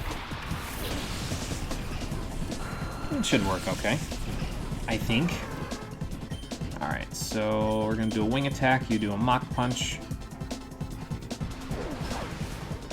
So this will change it to a fighting type. Now, it won't do much damage, but that's not the point of it. The point of it is to change to a fighting type so that Aerodactyl can use Wing Attack and go on Blast, and that'll do a little bit of damage to it, which is good. Now, who are you going to KO this first time? Okay, now it's got Aerial Ace, so that's a bit of a problem. Goodbye, Hitmonchan. That's not going to work too well. Alright, so now... Aerodactyl, what moves do you have? Let me double check here, because you're going to go first. So, Wing Attack, Ancient Power, Bite, and Dragon Breath. Okay, so we know that Hariyama is slower, so it's not going to be able to do a whole ton unless he gets rid of the Aerodactyl next turn. So basically, I think I want Ancient Power, but then I'm not sure after that what I want to do. You have just a little bit more speed than Kecleon, and you have Baton Pass, so that's kind of interesting. But I don't think I'm going to be able to Baton Pass to Hariyama because I'm going to get KO'd the first turn, so... But I think I want to use Psychic, basically, this turn. So, like, we'll use Ancient Power, and then we'll just reset it to the Psychic type. Because Ancient Power will be super effective this turn. So, because it's flying type.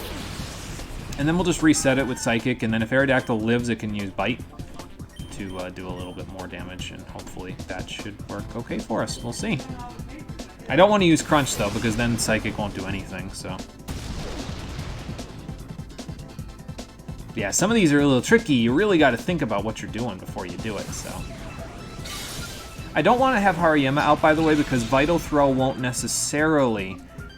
because it always goes last, so it won't necessarily be the thing that works. Okay, so Thunderbolt is coming.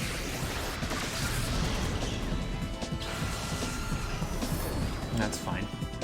Now, will he KO the Hariyama before I get to Vital Throw it? That's the question. Although I get Crunch now, so I guess I could do that and then Vital Throw and hope that that works okay. Yeah, let's do that. We'll see how it works. Now, if he KOs Girafarig, we're in perfect shape. If he doesn't KO Girafarig, we're kind of fucked, but we'll see. Alright, he's Aerial Acing. That's probably on Hariyama, which is not good for me, because Hariyama's definitely dead. Okay, so Girafarig is the last one that we want to send out then, because basically we don't want to end up in this situation, because I'm not going to KO. It's going to do, like, up to 4. Okay, it did 4. I was trying to say that like it was going to do down to Kecleon having 4 HP left. But, yeah.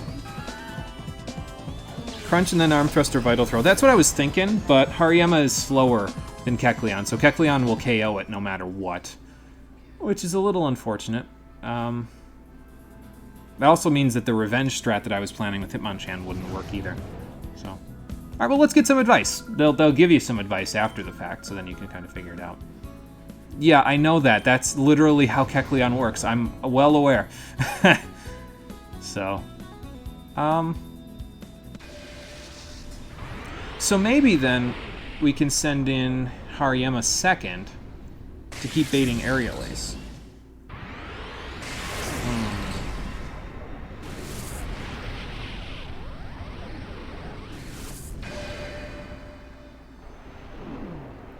Yeah, the KOing part here is going to be the problem, because really Hitmonchan is pretty solid for this, but it gets sent out first, so it's kind of hard to, you know, hold on to it. Because Mach Punch is nice because it gives it priority, so Aerodactyl can just keep blasting it, but it gets knocked out immediately, so... Well, I know I want to do this. This is the correct move first turn, so...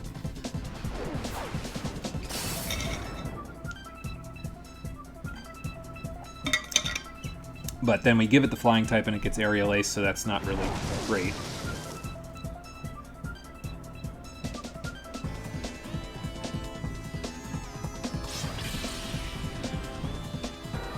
Now here's my question, actually. If I send in Hariyama now, will it still Thunderbolt Aerodactyl and knock it out? Because if that's the case, I can Ancient Power to make it rock, and then Hariyama can make it ground with Earthquake. And then I don't know what we do from there, but it sounds like a logical plan. So let's try that. Although thinking about this is probably not going to work too well anyway, because I'm going to KO my own Girafarig with Earthquake, which wouldn't be good, because of Gen 3 double battle mechanics. I think I get it, though. I'm supposed to Vital Throw this turn, because it looks like he does Aerial Ace, and then he does Thunderbolt, and then he does Aerial Ace again. So, yeah. So this turn, I'm supposed to Vital Throw, because that'll do enough damage to where Girafarig can then knock it out.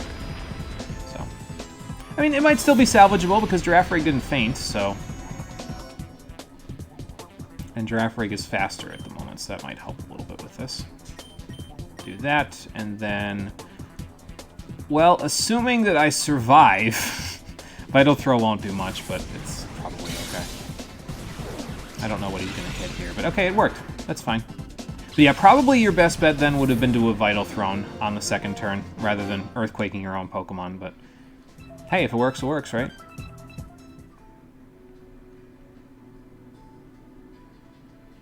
Because with Ancient Power, we would have made it Rock type, and then Vital Throw would be make it Fighting type, and then we could Psychic it, and that would KO it. So it's probably how you're supposed to do it. I did it my own way, apparently. So there's a full heal. That's not a bad reward. All right, and then let's see. Battle CD 10. Friends from the Moon. A perfect combination of pals? Question mark. Let's find out. Clefairy and Clefable. Agron is getting a lot of screen time today. So, Meteor Mash, Protect, and Solar Beam. Cosmic Power, Moonlight, Follow Me, and Sunny Day. It's kind of a funky set. What the hell? I mean, I guess I Sunny Day, right? To get Solar Beam spam going. I mean, that's my best bet, I think, so. What level are we? Okay, we're all level 50. Okay, so this shouldn't be too bad, then. I mean, it's an Agron. It's going to take neutral damage from Solar Beam, but Solar Beam is still pretty powerful, so. Yeah, Clefable in this battle is evidently meant to be your tank, which would be kind of funny in Gen 6 and beyond, because it wouldn't be able to tank an Agron that well, because it's a Fairy type, but, you know, it's a normal type in this generation, so that kind of helps out. Horo looks like a terrible English translation of Ho-Oh. But that's okay. He can have whatever name he wants. The Ore region has funky names. That's just kind of its claim to fame.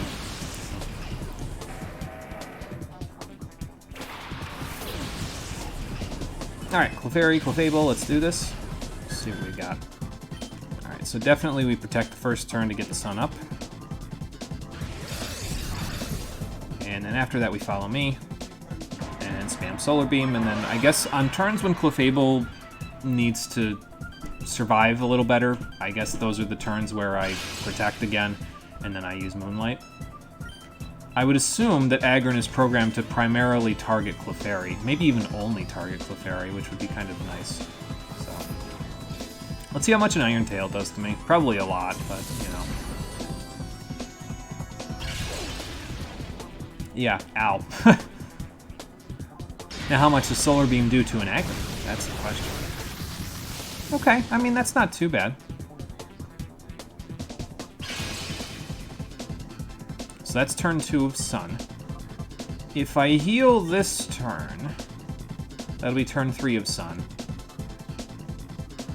Basically, I just need to give myself enough HP to live a couple of Iron Tails, which Moonlight might be able to give me from this turn. I took 122. Oh yeah, I can live another one. I mean, as long as that wasn't like a low roll or something. That would suck. But basically now we just use Solar Beam for the next 2 turns, and we use Follow Me for the next 2 turns, and hopefully that's enough. And I mean, we probably could do it by just using Cosmic Power, but it's okay.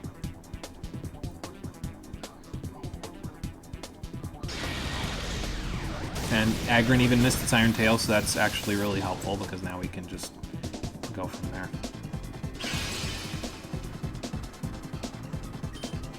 Alright, one last Solar Beam, one last Follow Me, and this battle's over.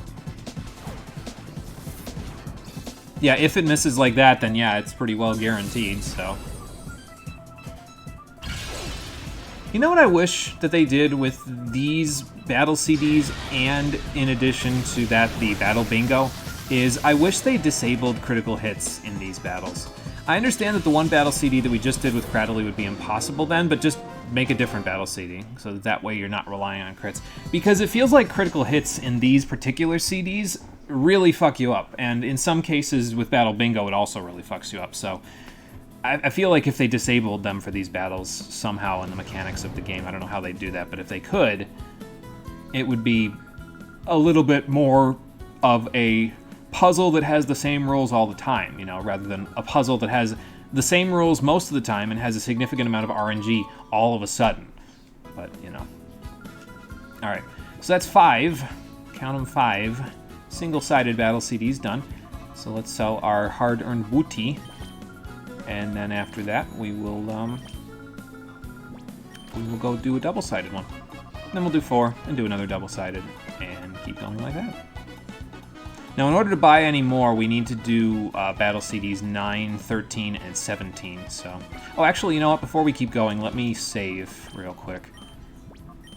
Because you never know. I want to make sure I don't lose my progress here, if possible. Alright. So now, let us choose a CD, and we'll go from there. Alright, we got one-hit wonders. That's the next single-sided one we'll do, but we gotta go do a double-sided one, so let's go pick up Battle CD 36. The King of Fighting Types, Side A, a clash of macho Pokemon. What do we got? Blaziken, Breloom, and Machamp versus Poliwrath, Hitmonchan, and Hariyama. Interesting lineup. Dynamic Punch and Focus Punch. Oh, this is gonna be fun. And everybody just has those. Oh my lord. Oh, this is gonna be great. I mean, I guess I just Focus Punch, right? Because Dynamic Punch has got 50% accuracy, so I just hope that they miss and I can just Focus Punch to victory. Yeah, it's gonna be really luck-based, yeah. I think so. You know what I might do, actually, is if we see that it's really luck-based like this, is I might do, like, a couple of attempts at it, and if I don't get it, then I'll just move on. Because maybe that'll save us a little bit of time to make sure, because I don't know, honestly, if we're going to get through all 50 of the battle CDs before, because I need an hour set aside for the one-panel battle bingo, which, I mean, I guess I could do less of it, but it's like 20 minutes per thing, and I was thinking of doing, like, 3 of them. I guess I could just do 1 of them. Instead, because we could do like the Houndoom card as our only example of one-panel battle bingo, just to demonstrate it. I mean, I like it personally, but it's just there for the purpose of demonstration so that everybody can see what it is, because I didn't see really any videos on one-panel battle bingo online, so I said, okay, let's do that. All right, well, I'm Focus Punching first, so that's pretty nice. And that means you will lose your focus. Fantastic. Easy. Now I just gotta not get Dynamic Punched. Like that. Yeah, who likes coin flips? Apparently me. Dynamic Punch lands, then it'll disrupt Focus Punch, but if not, then Focus Punch destroys you. But yeah, I mean, I guess I could just do one example of one-panel battle bingo. I like it in theory. I should say that I haven't actually ever done one panel. So I like it in theory because it's kind of like a roguelite, really, video game. On a bingo board, essentially. So, yeah, it seems to me like it would be a lot of fun because it basically just makes it so it's like, hey, you remember this card? All the Pokemon are still there, but it's randomized, so you're basically going to have to work with what you have. And it makes you, appreciate other combinations that you may not have worked with, so. Yeah, I think I'll enjoy it. So, oh my god, it lived on 1. And now we Dynamic Punch, because I don't care. I'll be able to KO it next turn, it's fine. I don't know, do I do it again? I guess you want to see me do it again? Just wasting. Oh, I got it, nice. Just wasting Blaziken's life away here. Roguelites are fun. You prefer straight roguelikes, but lights are cool too. I say light because it's like... There isn't a whole lot of, like... I mean, I guess it's just, there's only really one layer of randomness going on there. It's just like, hey, the Pokemon, you know what they are because you've cleared this card, but they're randomized, so. I don't know, I think it's pretty interesting, so. It seems interesting in theory, so we're going to see if it's interesting in practice after this. There's a PowerPoint up, not bad. I'll just sell that one because we won't need it from where we're going. And yeah, unfortunately, she tells you exactly how A-sides and B-sides work every single time, because she has to tell you that to give you the next battle CD, so. She could just say, oh, I see you cleared Battle CD 36, here's the B-side, but whatever. King of Fighting Types, Side B. We switched the order here, so now these guys all have the black belts. They've got, apparently, some new moves, too. They've got Endure Reversal, that's terrifying. Spore, ugh. And then Bulk Up and Rest, okay, this is going to be tricky. I mean, obviously I Surf first, because Blaziken. Breloom is going to be a problem. I guess I want to probably try to Hypnosis it. And I guess if it comes down to it, Hariyama could counter, because, I mean, it lived on 1 from a Focus Punch before, so it might be able to counter and KO something at the very end, but, yeah. We'll see what happens. I know how to take care of Blaziken at the very least, though, because it's going to probably try to... Does it have Dynamic Punch, or did it have Focus Punch? I didn't see. I wasn't paying enough attention, because I was too busy looking at its other moves that were terrifying, so... Mystery Dungeon and Etrian Odyssey are roguelites. One-Way Heroics is a good roguelike because you start with nothing every game. Okay, gotcha. So yeah, 1 layer of randomness, which I guess that makes sense with Mystery Dungeon because it's... Well, it has another layer of randomness in the team recruitment, but it's not... My definition of a roguelite isn't necessarily the catch-all definition of roguelite, so... It's just how I usually see it, I guess. Yeah, it is Dynamic Punch. Okay, that's fine. I guess I could Hypnosis somebody and see what happens, because probably, I mean, it's Poliwrath. I don't know if this is even going to KO. Poliwrath is good, but it's not that good. So. Aha, I see the problem here. So he's enduring now, and he's going to reversal the shit out of my entire team after this. Got it. Okay, so we don't want to do this. We want to Hypnosis it first to make sure that it can't do exactly what it just did. Because now Blaziken's going to be... It's faster than everybody, and it'll KO. Unless I have Mach Punch. I guess if I have Mach Punch, I'd be able to do it okay. But yeah, this is going to 110% KO Poliwrath, so... Admittedly, I don't think I need it for the rest of the team, but it's there. So... Alright, do you have Mach Punch? Yes, you do. Okay, good. I can just do that to finish off Blaziken then. I don't know if you were supposed to lose Poliwrath this early, but I'm going to try this anyway. So, right. Mach Punch, a go-go. Like both. You actually like roguelikes more because you like testing the fundamentals. Yeah, it's cool when you kind of can use the game's, all of the game's mechanics to try to really test out what you can do with them, you know? So, okay, so you have entirely, well, you have Spore, but you have, other than that, entirely, you know, well, okay, no, you actually have Spore and Giga Drain, if I recall correctly, so. If you Spore, I get knocked out, so I guess I have to go for Dynamic Punch, right, and make sure it hits, which it didn't, because I don't feel like, oh, you didn't even go for Spore, okay. Then I guess we'll just look at each other funny. How about I Focus Punch? Hopefully you won't Spore this turn, and hopefully you missed that. Okay, this is bad. This could be a bit of a problem. Because, I mean, I can counter 1, but I can't counter 2, so... One-Way Heroics is on the Switch. You'll plug it until the cows come home. See, I've never honestly even heard of it, so I'll have to... Maybe I'll check it out one of these days just to see what it's all about. I'm going to use my Fake Out. Because why not? Did a little bit of damage. Now we'll do a Focus Punch next turn and hope that it doesn't get another Dynamic Punch hit. I'm faster than it, apparently. So that's fun. Okay, so this will KO. And now, if I get Focus Punched or Dynamic Punched, if I counter, it'll probably KO. So, but let's see what his last one is, because I don't remember what it was, honestly, because I didn't use it when I did the side. Okay, the Champ.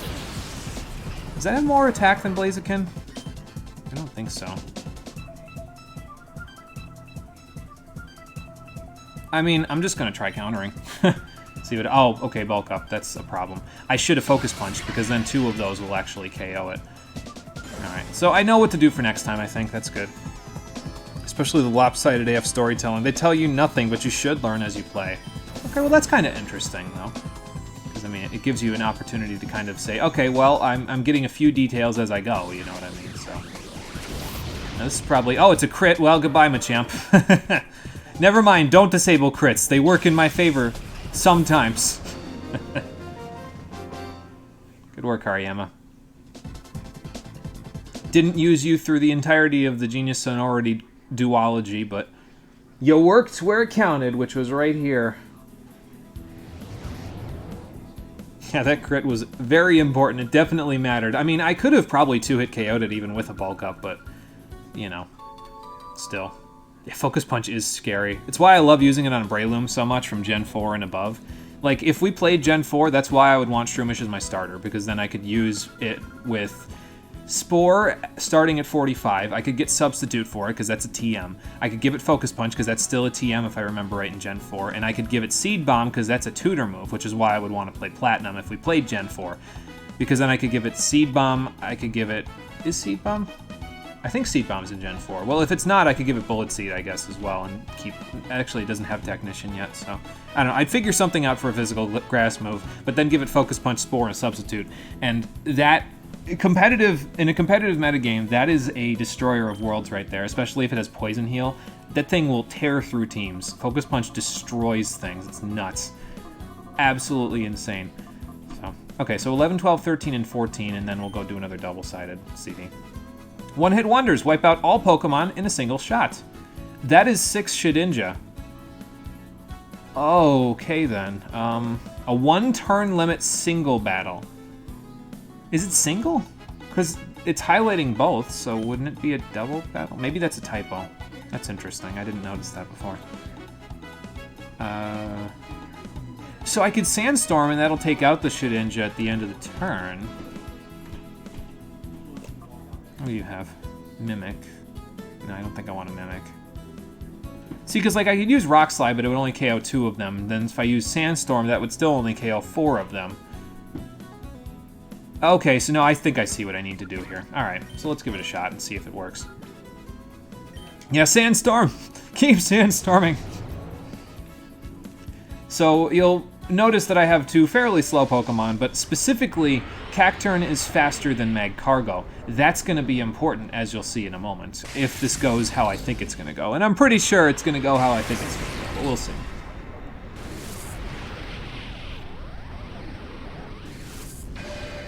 Yo, but what if it, like, did that thing and then the screen blacked out, and then I lost power because the tree branch finally fell on the electrical cords, and then it just, like, the stream just cut off.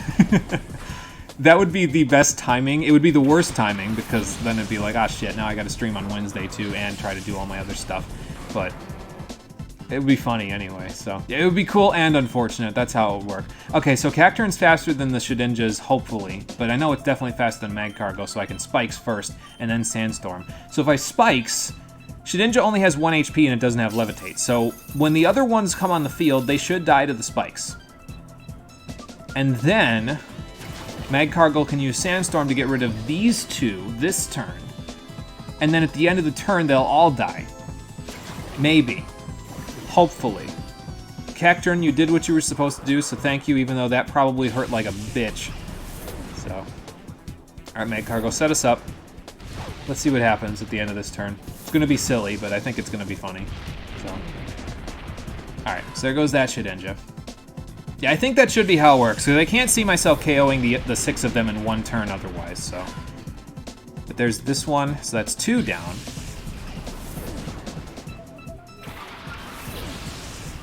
And then we send in another one, and Spikes damage, there you go. Easy.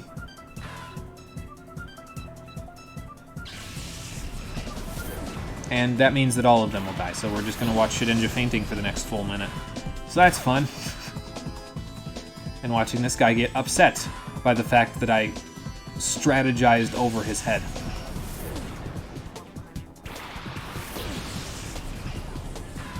Yeah, I can brag that I killed 6 Pokemon in 1 turn. I just don't have to tell them which ones they were. That's showdown, nerds. Oh boy.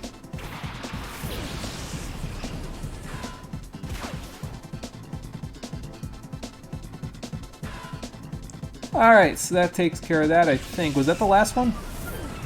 Or is there one more? No, that was the last one. Okay, good. Good job, Magcargo. You and Cacturne did some good work there. So now we got 3 more, and then we'll do another double-sided, and we'll go from there. He must be getting progressively angrier. Yeah, probably. If he wasn't a sim trainer, I'd be pissed after that. I'd be like, no, my perfect strategy. My perfect meme strategy. Stomps every time they take damage and when they die. Yeah, he's probably pretty upset by the end. So. Alright. Let's do another one. And 13 will be the second of 3 that we need to clear to unlock 25, 26, and 30, because those are not here just yet. They're in the shop, basically, so then we'll have all of them, including the double-sided. So, Heracross Bitathon. Who can hold out the longest? That doesn't sound like fun. Megahorn, Earthquake, Endure, Reversal. Aerial Ace, Endure. Okay, so like I said before, usually when they have moves like this, they'll use them in a set order. So they'll use the first move, then the second move on each turn. So probably what I want to do is I want to Endure the first turn because it's going to Aerial Ace. I'll get my Salac Berry boost, but it also has a Salac Berry, which means if I use Reversal on the second turn and it endures, its Salac Berry will activate, which will make it faster than me again, and then it'll KO me the third turn with Aerial Ace. So I need to make sure I stay faster, basically. But Reversal should one-hit KO, so basically we Endure the first turn, and then we don't activate the Salac Berry the second turn, and then we Reversal the third turn, so. Get to waste a turn using Megahorn or Earthquake, and then Reversal. Yeah, pretty much, yep. So that's the plan. See, we can kind of puzzle these out as we go just by looking at them. And even if it doesn't work, like by puzzling it out when we first see everything, usually when you go into a battle and you practice it and you see how it works when the battle's actually playing, you can kind of be like, okay, so that's how that works, so I can do this and counterplay it. So they're interesting because they kind of give you a little bit of a... It's basically just a bunch of puzzles that you can play through, to be honest, so... Probably why I like them, because I like my little puzzles in RPGs, especially when they're like, you know, kind of short, sweet, and to the point like this, so it's not taking away from too much game time. So, I would prefer being able to play these on the go, but, you know, like maybe boot up the PDA, stick a CD in, and be like, okay, here we go. But, yeah, it's fine the way that it is. Hey, Piece of Yoshi, how you doing? Welcome back. Yeah, then we get to laugh at me, yes. If I fuck this up, you can laugh at me. I give you permission. So... Love how much this forces you to think. Yeah, it's great. I love it. It's fantastic. Okay, so you'll use Endure. Yeah, so we thought exactly how it was supposed to go, basically, is that Swellow would Endure the second turn, and then we Reversal the third turn because it's going to Aerial Ace, but I'm still faster than it because there's no Salac Berry activation going on. And that should one-hit KO because Swellow is frail as hell. So there you go. Easy as that. I was thinking we got to these 2-star difficulty ones, I'd really be having to think quite a bit, but, I mean, I guess they're going pretty okay so far. The one that was probably the most thinking was that Kecleon one. Excuse me.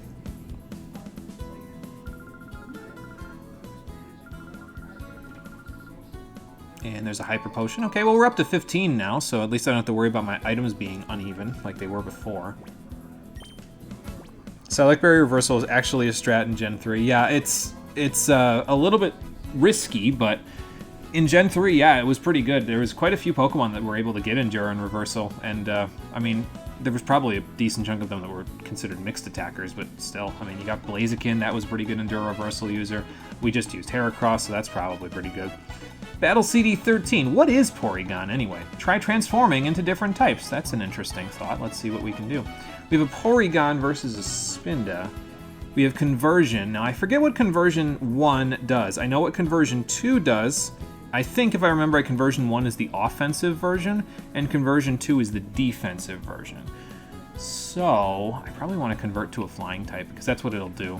Okay, yeah, I definitely want to convert to a Flying type, because then I won't get blasted by Brick Break, and then I can Aerial Ace and KO the Spinda, because I've got the same type attack bonus, so... And I'm a little faster than it, as you can see here, so that's pretty good. So then I can just Conversion first, and then I won't get as much damage from Brick Break, and we can go from there. Then they changed the priority of Reversal and other moves. Did they? I forget how that exactly worked, but I mean, I guess if, you know... I mean, Power Creep is a thing that happens every gen, so it probably made it so Endure Reversal wasn't as good because it was too risky, but I don't know. It was a strat in Gen 7, too. I mean, I could see it. I could see it being a thing in Gen 7. They kind of slowed down the metagame a little bit in Gen 7 because a lot of Pokemon didn't have a lot of speed, so... You think Reversal's -1 now, so your speed doesn't matter? Oh, that would suck if it was like that. I'll take this Reversal over that one. I like the way it was here. A lot better than that. So. Alright, Aster, let's see what we can do with your Spinda and my Porygon. Do we sharpen after we Conversion? I mean, I guess I could. It wouldn't be bad. But let's Conversion first. Let's see how much damage I take from Brick Break, so I'll know whether or not I want to set up on this guy. Set up in his face. Oh, that's perfect. That's fine. We can set up all day. I'll set up to +2, and then we'll Aerial Ace. As long as I don't get critted too badly, we'll be fine. Sharpen your sides, Porygon, because we're going to need a cutting edge for these Aerial Aces we're about to do. Game Freak does try to balance, as bad as they've been at it. They make an attempt, and I guess I can give them E for effort in terms of the attempt, so...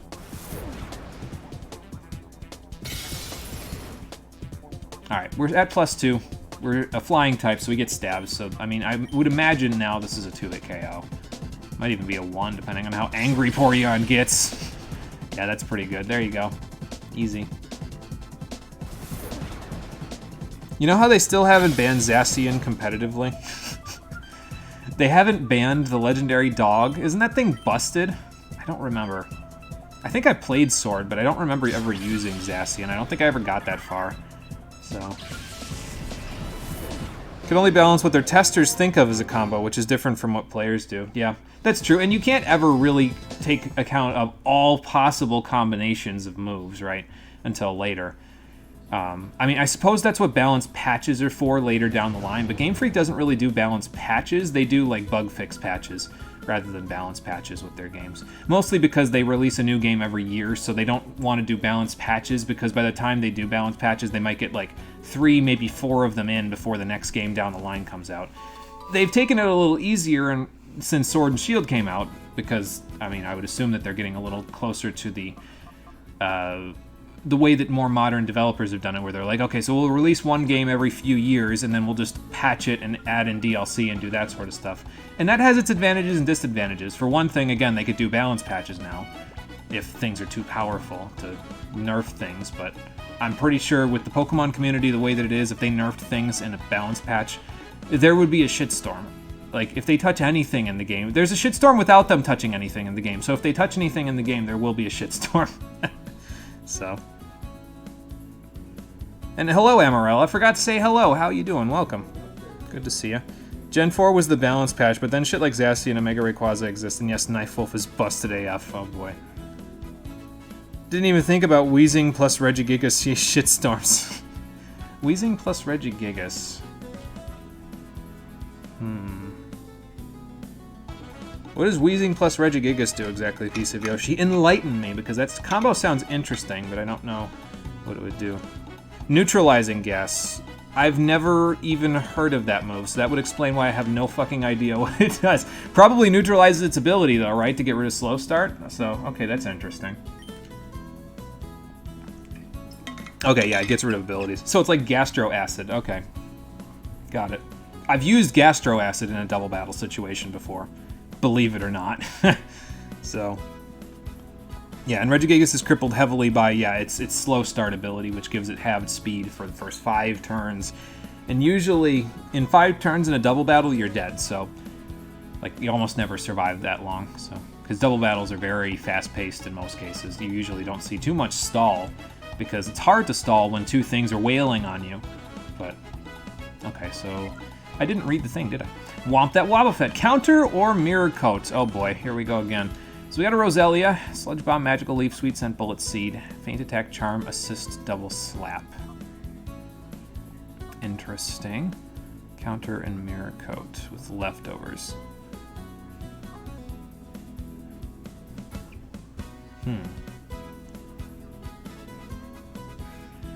So, Skitty obviously doesn't have very many good moves there, but Double Slap is there and Bullet Seed is there, and I'm starting to think that they might be there for a specific reason.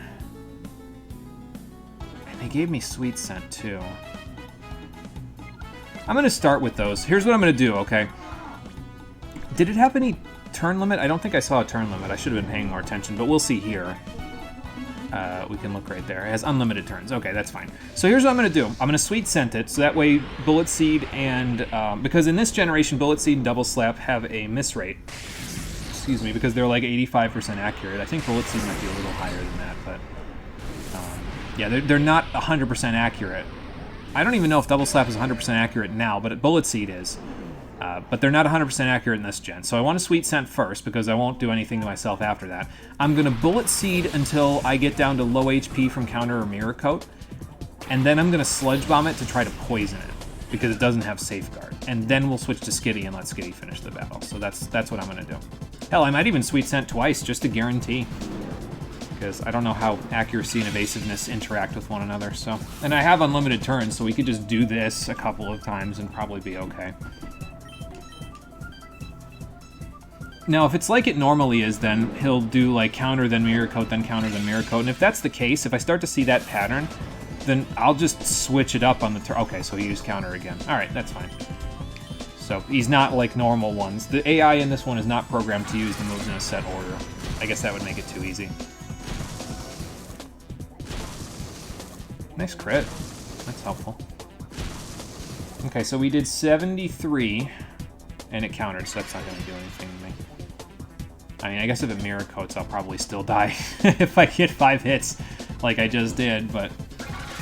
Roselia, I didn't know you had Skill Link for 1 turn, and then I'll get 2 times after that. Yeah, I mean, I guess if it keeps using Counter, that'll be okay. We'll chip it down with bug bites. So it won't be fast, but you know. It doesn't have to be fast because we don't have to do it in a set number of turns. Just as long as we get over its leftovers recovery each turn, that's enough. And I mean, we did a little bit of chip damage there with the 2 hits, so. Also, playing SMT5 has made you realize how good the heal animations are. Like, all the best exclusive moves are healing skills. It's kind of interesting, actually. Okay, so we'll take a little bit here. Yeah, okay, that's not too much. So this is working okay. I mean, it's slow, but it's working okay. But it's kind of interesting that a lot of the exclusive moves, like a good chunk of them, are healing skills. I'm trying to think back to SMT3. There aren't a whole lot of exclusive skills in that one, and usually if they are, they're offensively based. So maybe they just switched it up just because it was, you know, they were like, okay, let's just make it a little more interesting. You know? So, yeah, me and my squad of 4 to 5 healers. I mean, if you're the offensive monster, then you don't really need anything else other than support, right? That's the dream team for a lot of RPGs is one... well, it's 1 tank and 3 mages, but the tank is usually pretty highly offensive. Just look at Tales of Symphonia. Usually the quote-unquote tank in that one is also the one that does the most damage out of anybody. Your mages in that one are primarily used to interrupt abilities and stuff. At least the way that I've seen most high-end people play the game, that's how it is, so... You love how sassy Roselia is when it gets back up. Yeah, she's like, how dare you? Why would you hit a lady? Roselia's got some attitude. I like it. I'm here for it. We practically could have used Roselia in this playthrough as well. If I wasn't using Breloom. I would have probably had to figure out how I could account for my ground weaknesses then, but yeah. That was one of the reasons why I used Breloom, is just because it has such nice coverage because of its typings for defense, because it covers ground and rock types with its grass and fighting typing. And in this generation, that's exclusive to Breloom, so like you can't get much better than that with Breloom, so... like, it's not exclusive to it in later generations, because stuff like Torterra and Virizion exist, but in this gen, yeah, it's exclusive. Okay, now we Sludge Bomb, because I'm down low on HP. We might get lucky and I can 2-hit KO it with this, and... it may not get poisoned even, or it'll just Mirror Coat. It's poisoned, perfect, it's dead at the end of this turn anyway. So I'll send Skitty out just for moral support. Good job, Roselia. That was very well done, even though you fainted in the process. Alright, Skitty, come on out to watch this Wobbuffet faint. This is what death looks like, my child! Oh, it won't faint because of the lefties, I forgot about that. Oh, no, it will, never mind. Poison does, what is it, 1/8? A turn? I forgot, because it's regular poison, not bad poison, so yeah, it's 1/8. Cool. One of the healers has literally the best idle animation. You didn't take her to the end of your first LP, but you're definitely taking her to the end of her second. Which one is that, piece of Yoshi? I might know it. Because usually they carry over several demons from one SMT to the other, so I might know it if you mention what it is. Yeah, it's 1/8, yeah. 1/8 per turn for regular poison. I always get those two confused for some reason, so...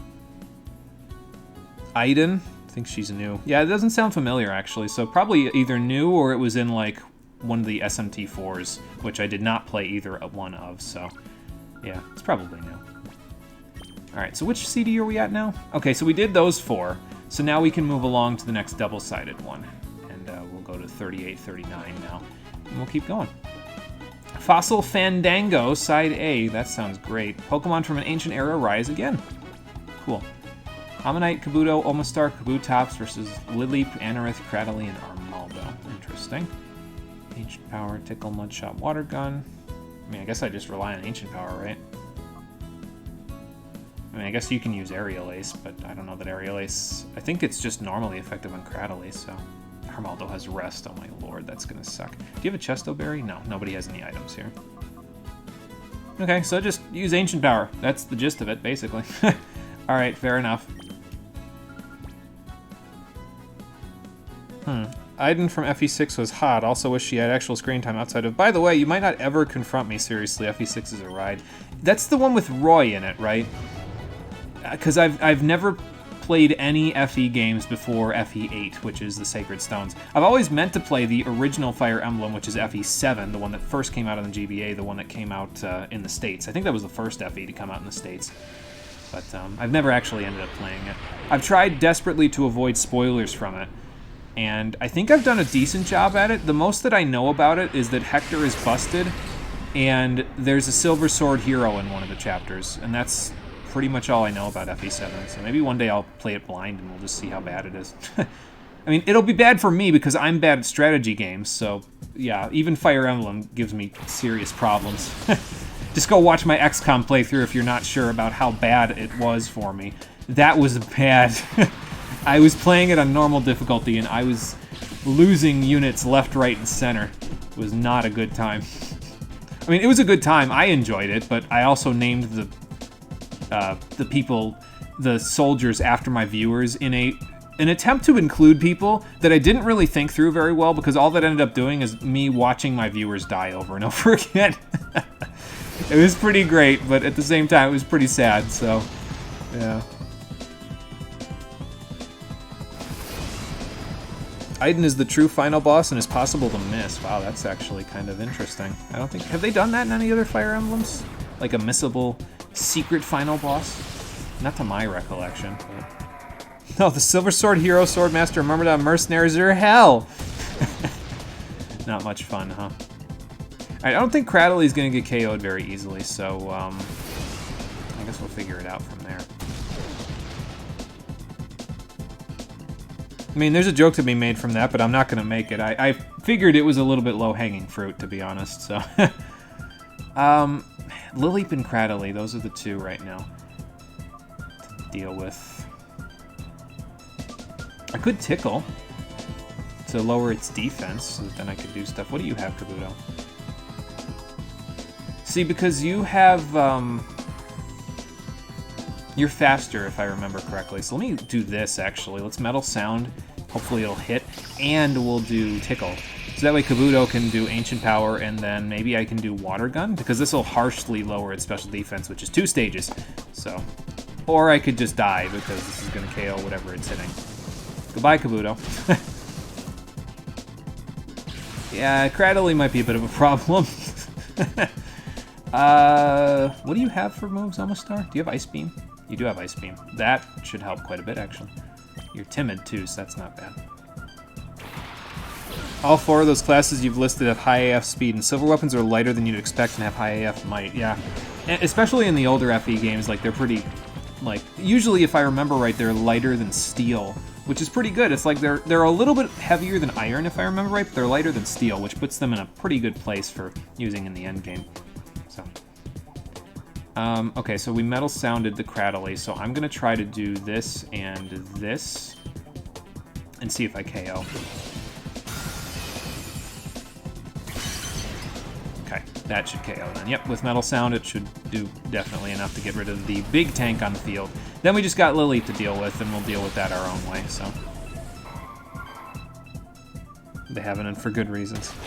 If you ever choose to play SMT5, it's pretty easy, to be honest, so have fun. I don't know if I want it to be easy. I liked my SMT3 balls-to-the-wall difficult. I played it on hard mode my first time through to give you some idea of what the hell is wrong with my head. But, I don't know if I like it being easy. I mean, I guess I might still play it anyway, but eh. Alright, so we need to start tickling the Lileep, because it's got, like, amnesia, so if I tickle it, I can use Ancient Power on it a couple of times, and then it should be okay. I have told you this, claiming that is part of the canon, which it's not. It's not that it's part of the canon, it's that you get the most out of the game's theming if you play it on hard mode. You don't necessarily have to play it blind on hard mode, but I would recommend playing it on hard mode at least once, because then you get the most out of the game's oppressive atmosphere. And if you're going to play an SMT game, you need to understand that it's not about the plot being in your face. Most SMT games have their plot kind of a little subdued and under the surface, and it comes in through the atmosphere of the actual world that you're in, rather than directly in your face like in Persona. So that's why I would recommend playing it on hard mode at least once, because then you get the most out of that oppressive atmosphere, because then the game frustrates the fuck out of you, and that's how it's supposed to be, because it's the end of the fucking world, so of course you're gonna be frustrated. You understand the characters so much better when you feel the emotions and the hopelessness and despair that they feel at the same time. It resonates with you, you see. I'm not crazy. Better than the guy who did SMT3 without demons. And the last time I played this, I didn't know what Magatama was. Oh, that's not good. I mean, SMT3 without demons is doable. You have to level grind like crazy, but it's doable. But doing it without a Magatama, ugh, yeah, I don't know about that one.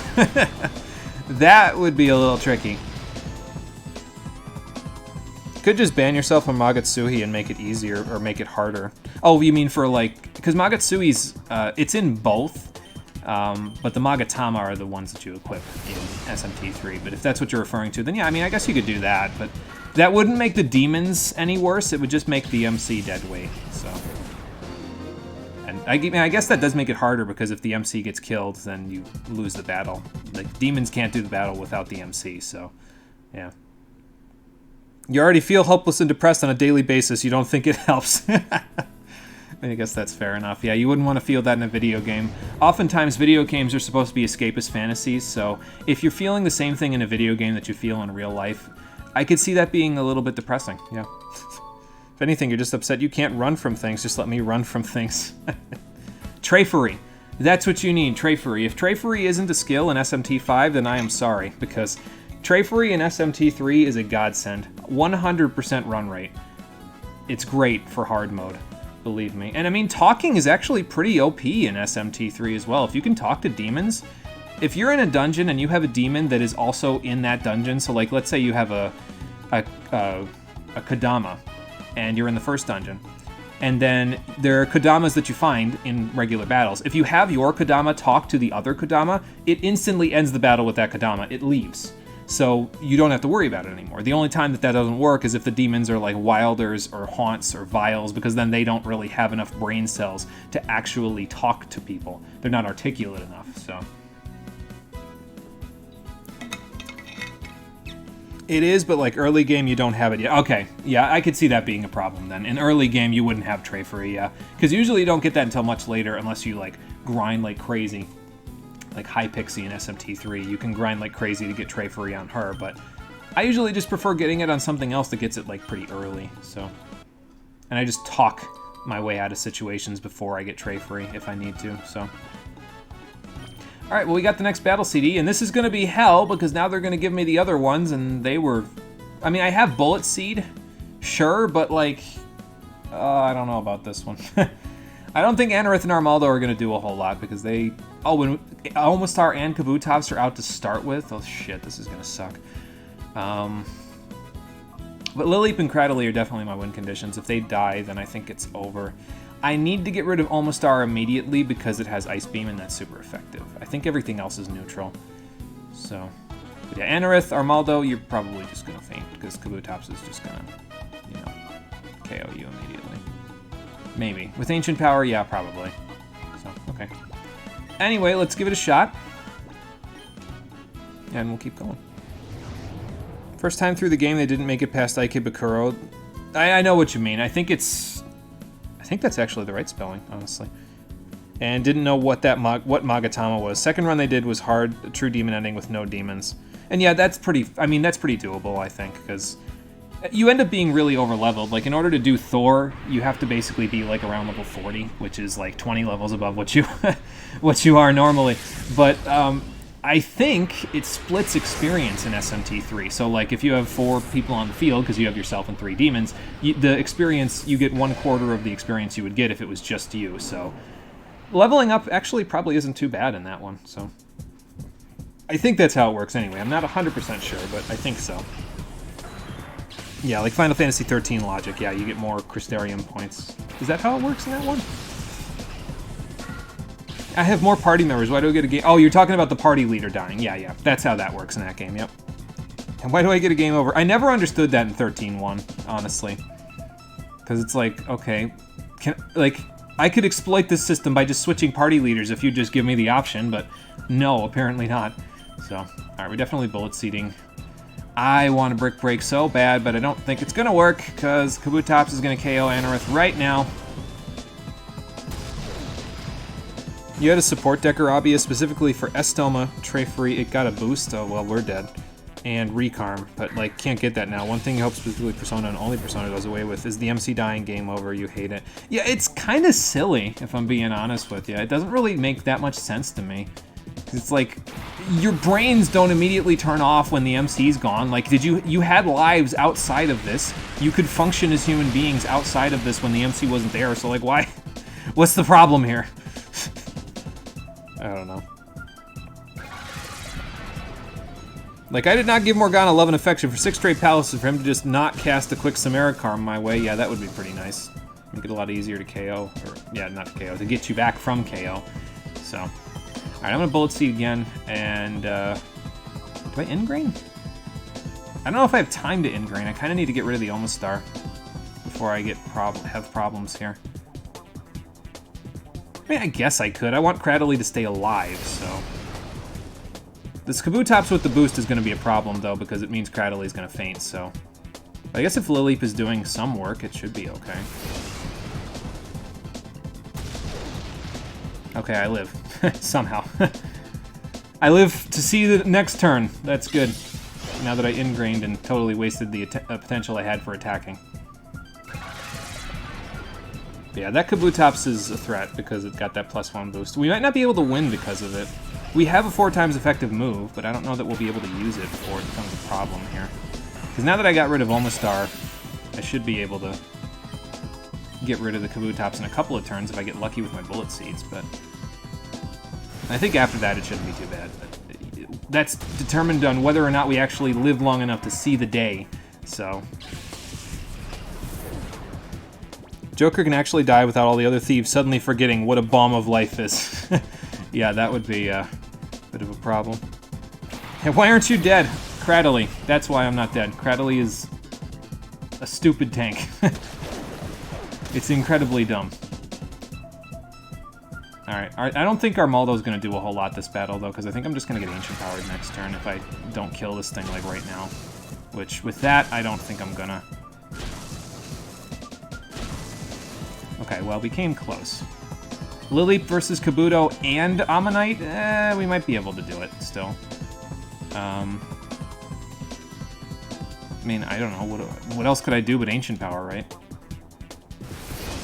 Nothing else is really... I mean, I could Earthquake, but I don't want to KO Lileep while I'm at it, so... Alright, Lileep versus the world. Let's do this. This is silly. There's no way this is gonna work.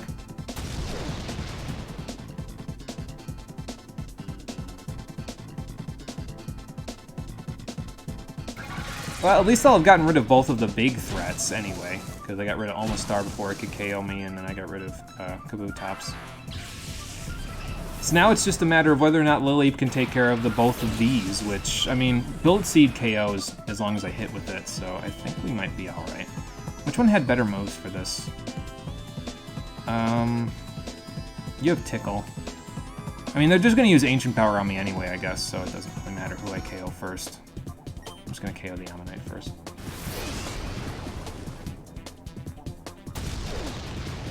I like Kabuto's design, to be honest. I mean, it's supposed to be like a trilobite, right? But it's... or is it trilobite? I always get that confused, too. But it's kind of cool because it looks like it has eyes on the top of the rock that it's using as its shell, and then the eyes are underneath, and it's just got all these cool little legs. It's great. It's a simple design, but I enjoy it quite a bit, so... Oh, good. He got 3 Ancient Power boosts in this battle. What is this, Pokemon Coliseum with that one Illumise? With Silverwind? It's atrocious. Get it the fuck out of here. I'm dead next turn anyway, by the way. It doesn't matter what happens here, because Kabuto did enough damage to me to Ancient Power me to death. Even if it didn't get a boost, so, yeah. Yeah, no, miss more.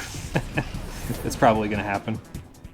For the love of God, can everything stop me? Oh, you were referring to Piece of Yoshi. I thought you were talking about Bullet Seed. Oh, well.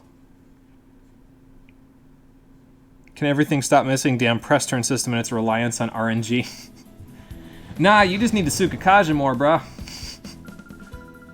Gotta get that buff so that way you don't get advice. I need it for this one. Unlike Side A, the opponent will send out evolved Pokemon from the start. The key is to inflict as much damage as possible using the Pokemon out first. Yeah, no shit, Sherlock. Of course. What did you think I was doing before this? I'm gonna check what Armaldo's moves are, because I Might be able to actually... No, you know what? I should still send them out in the way that I did it this time. Just not Ingrain this time. I need to actually Bullet Seed things.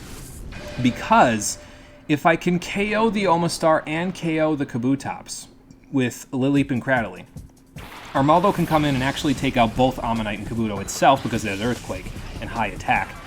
And it's probably faster than both of them, and it won't get KO'd by one Ancient Power, so I think we'd be okay.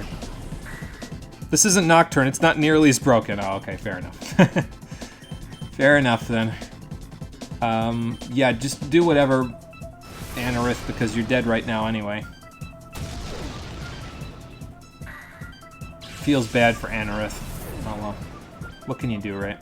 But yeah, don't send in Armaldo first, send in Cradily first, and then we need to attack. We need to attack, attack, attack until the Omastar is fainted. Or get a lucky roll on my Bullet Seeds. Either or works. Assuming that I even live the next turn to do so. But we'll see.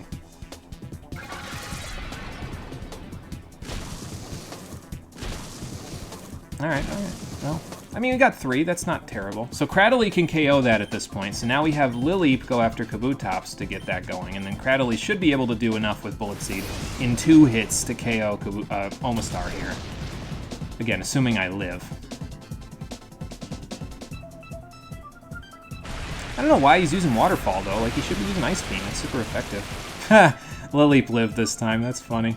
Don't flinch. Alright, well, we got this Bullet Seed off, so that's good. I shouldn't say it before the animation plays, because it could just not work. So.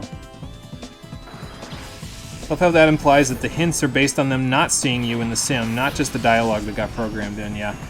I don't know, I mean, I would assume that they're monitoring, like, heart rate and all the other vital signs and stuff like that here, but... I don't know that they're actually seeing me do the battle. I mean, I would assume that they would probably be able to see me doing the battle, but I don't know. So... Alright, so we don't even have to worry about Bullet Seed being potentially bad in this situation because I can just Ancient Power and the Kabutops will faint this turn, so I'll just do that. Assuming that Cradily doesn't faint this turn, that is. I mean, it looks like he's going after Lileep instead, so that's not terrible. Better luck than last time, I guess. Alright, now we send in Armaldo. Cradily can KO the Kabutops, and then this might actually go pretty well because Armaldo can probably one-shot Kabuto and Ammonite with Earthquake, and Cradily, even at its current HP, probably won't faint from getting Earthquake damaged from Armaldo. Because Cradily is tanky as hell. So. This is going a little better. That's the point.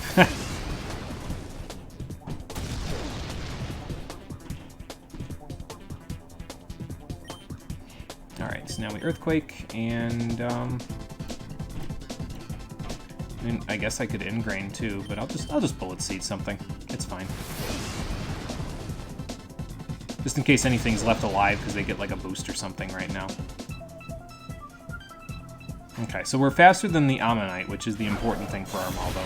So, because I won't get KO'd by both Ancient Powers. Alright, so that wasn't terrible then. We just had to play it pretty much exactly the same, except not use Ingrain. We had to attack where it was most important, which was at the beginning of the battle, so... Because he played his important Pokemon first, which meant as soon as we got rid of them, it was pretty smooth sailing. So that's not too bad. So what I'm thinking now, because I think we're through... I don't remember exactly how many we've done at this point, but I'll check in a minute to see how many we've done here. We may not get all of these done because I don't want to do another stream on Wednesday. I really need the buffer day, basically, to make sure that I can get all of my stuff for when I get my Wisdom Teeth out on Thursday. So I don't know if we're going to get all 50 of the Battle CDs done. I'm going to do a few more of them here. I'll stretch it out to a 3-hour stream, and I'll do the same for tomorrow as well if I have to, but we have quite a bit to go through still, to be honest. We got 1, 2, 3, 4, 5, 6, 7, 8, 9, 10, 11, 12, 13, 14, 15, 16, 17, because 25, 26, and 30 will be in the shop. 18, 19. Did I do that right? 1, 2, 3, 4, 5, 6, 7, 8, 9, 10, 11, 12, 13, 14, 15, 16, 17, 18, yeah. 19, 20, 21, 22, 23, 24, 25, 26, 27, 28, 29 more CDs to get through. So, I mean, we could do about half, I guess. Although we did half, if we did half in about 2 hours, that would mean... I'm going to do one now, so I'm not just sitting here thinking about this. But if we did half in about 2 hours... Well, no, because the luck-based ones are still coming up, where it's like the hard ones. So, I don't know what I'll do, but basically I want to make sure that we're done with this tomorrow. That's the point. So we'll see. Battle CD15, a salute to Meteorologist. Cast Form has Future Sight, too. Why? Why does Cast Form have Future Sight? Okay, 4-turn limit, single battle. Win the battle declared. Has Future Sight, Rain Dance, Thunder, and Weather... Oh, that's why it has Future Sight, because Shedinja. Okay. Yeah, the liquid diet... Yeah, I'm going to have to go on a liquid diet for the first few days, so I have to make sure I get my supplies properly, so... No, it won't be any fun, but it'll happen, and then it'll be over with, and then it'll be fine. You have Sunny Day. 25 speed. So, probably I want a Future Sight first, because that's going to KO Shedinja when it comes out in 2 turns. Then I Rain Dance, and then I Weather Ball the Torkoal. The Future Sight will KO Shedinja, and then I can KO Gyarados with Thunder. Okay.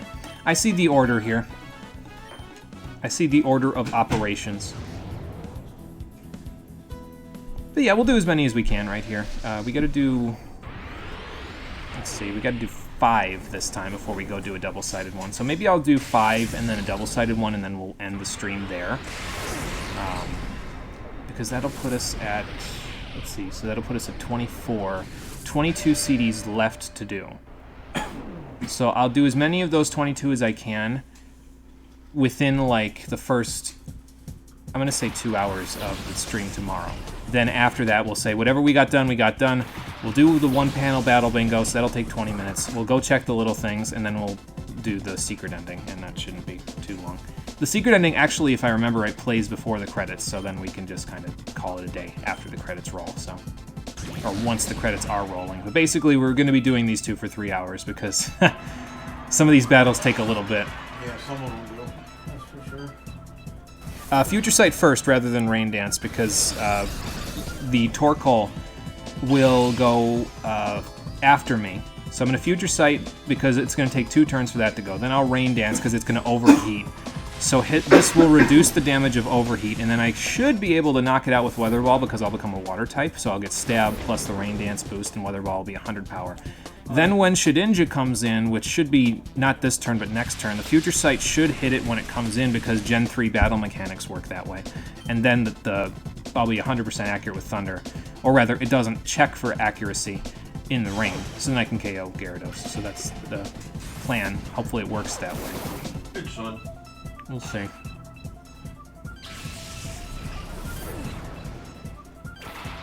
so Shedinja comes in before the turn resolves. So that means the Future Sight should hit right now. If I did this right. Yeah, there we go. And that'll take it out because this game is just teaching you all the ways to kill Shedinja. Without, by getting around its Wonder Guard, basically. And then we have Gyarados, and that's it. 4-turn limit, which is this turn, is the 4th turn, so. Thunder should go.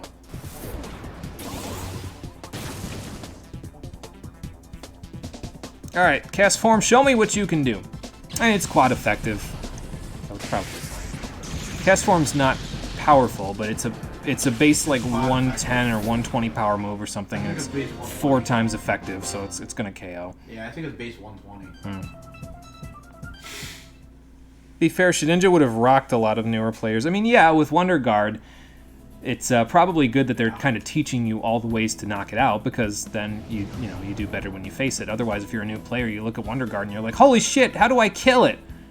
But I don't know what kid that's 8 to 10 years old, which is the target audience of this game, is saying the word shit, but they're probably not... they probably have a few... parental guidelines that I could give there just a little bit. Okay, so we'll do up to CD19. That'll be where we stop the single-sided ones, and we'll go do another double-sided one after that. And we'll see where we are. Hey, Conker, welcome back. Clearly you missed basically the whole stream. Yeah, we're still doing battle CDs, so we're just gonna keep plugging away at them until we get there. You've missed RNG shenanigans. Something like that. They probably played Modern Warfare 2, if that was even out back then. Modern Warfare 2 was 2009? 2010, I want to say? I don't even think COD 4 was out at this point, now that I think about it. So, this was pre-Call of Duty's massive outbreak of popularity. That's kind of crazy now that you think about it, considering how popular it is now. So, double battle with unlimited turns. Slow poke, slow bro, slow king. Thrash. Pain split, skill swap, confuse. So, I skill swap own tempo off of Slowpoke onto Misdreavus and then swap it onto Sharpedo, right? That's the victory here, and then we just pain split until everything dies. Because you guys... Yeah, you guys all have confusion, so if Sharpedo doesn't confuse itself and knock itself out, which it could if I didn't have own tempo, it would probably not go so well for me. But if it has own tempo, Thrash won't confuse me at the end. I know this strategy, not just because I've actually done this CD before, because I remember this one, but also because I've actually used this strategy in competitive battling myself with a Lilligant. If you have a Lilligant with own tempo, you can use Petal Dance and it won't confuse itself. And after 3 to 4 Quiver Dances, Lilligant kind of destroys things with Petal Dance. How do I get 3 or 4 Quiver Dances off? Defensive set with Quiver Dance and Rest Talk. That's how. Think Crocoon, except not Suicune, basically. Now let's just hope that these guys don't have Oblivious, because I think that's also an ability that Slowpoke can have, but I don't know. I mean, I guess I just Thrash. It doesn't even let me pick a target, so that's fine. I'm just going to skill swap and see what happens.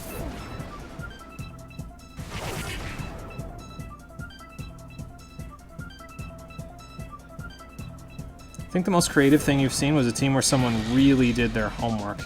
How did they really do their homework? Left super early into yours and Steve's battle. I think you just KO'd his Gyarados when you had to leave. Yeah, I got swept by Ludicolo. You didn't miss much. I got swept by Ludicolo at the end of the battle, so that's all you need to know, Conquer. That Ludicolo is so good.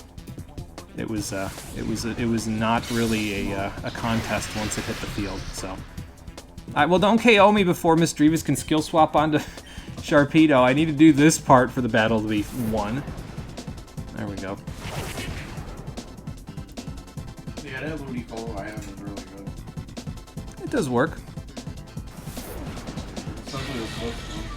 I would have KO'd you if Salamence hadn't gotten paralyzed, because I checked actually the calculations, and I would have done like 90% with Aerial Ace, but it didn't happen, so. Lots of moves that Assist won't pull. Assist, Power Trip, and a Pokemon that can boost to hell and back so they can spam Power Trip. That's actually really interesting, yeah. Alright, well, Misdreavus is out, so no pain splitting, but Sharpedo can't be damaged in this battle because it's a Dark type, so now I just Thrash until the battle's over, so. Yeah. And then when it dies, they can use Assist to always pull Power Trip. Yeah, that's pretty interesting, yeah. That sounds like they really did their homework, considering. That's crazy. I had Alakazam on my team for this element, but I didn't get a chance to use it on it. Yeah.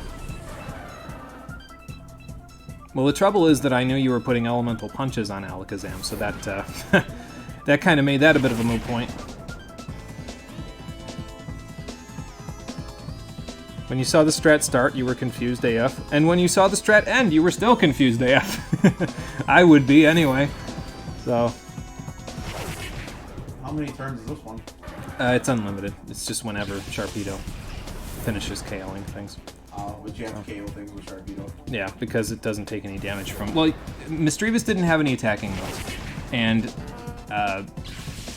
I could basically take own tempo from the Slowpoke and put it on Sharpedo using Misdreavus as a buffer for it, and then these guys only had confusion, so they can't actually damage Sharpedo, and it can just knock them out.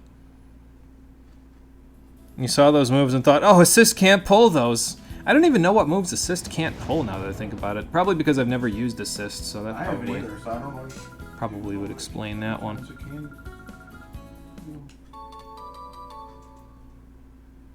Alright, so there's a full heal. Let's keep going. Let's see, 3 more and then we'll do another double-sided and we'll see what time it is when that's over. The Rattata that roared. Can a level 5 prevail over a level 100? Well, we already know what Rattata this is. Oh, it doesn't have Endeavor.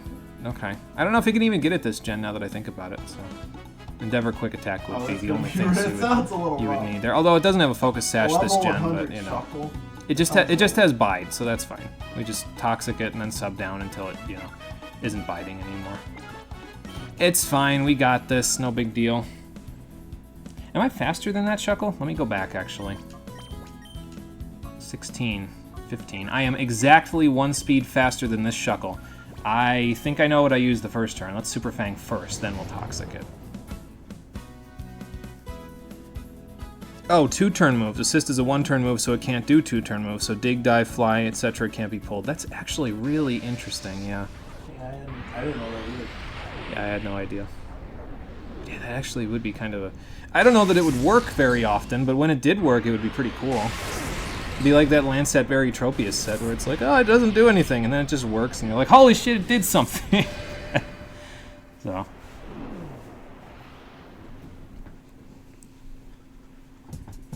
Yeah, some people are creative with competitive. You just have to find them. That's the problem. They're stuck in a sea of people who use the same 20 Pokemon all the time. All right, Rattata, you and me. Let's do Super Fang first, just to knock off half of its HP. There we go. That'll make it a little easier. And then we just Toxic and we sub down until it doesn't do anything anymore. I mean, I don't even have to sub, really. I could just keep spamming Toxic, but it's fine. I'll sub up. As a matter of fact, if I sub up and then Super Fang, if it's biting and it unleashes energy, it doesn't matter because then the sub will get damaged and that's it. So let's just do that because that seems like good. Because then we can just keep Super Fanging and it doesn't matter because then it'll... The only thing it can do is hit the sub, basically. And toxic damage does not hit the sub. Yeah, it could fail like that. Toxic damage does not affect the damage that Bide does, so... And it should actually get fainted in a few minutes here. Probably now, yeah. I don't think so. I think it... No, it might have been unlimited. But, well, we did it in 4 turns, so it doesn't matter. Fair enough. Good job, Substitute Doll. You won.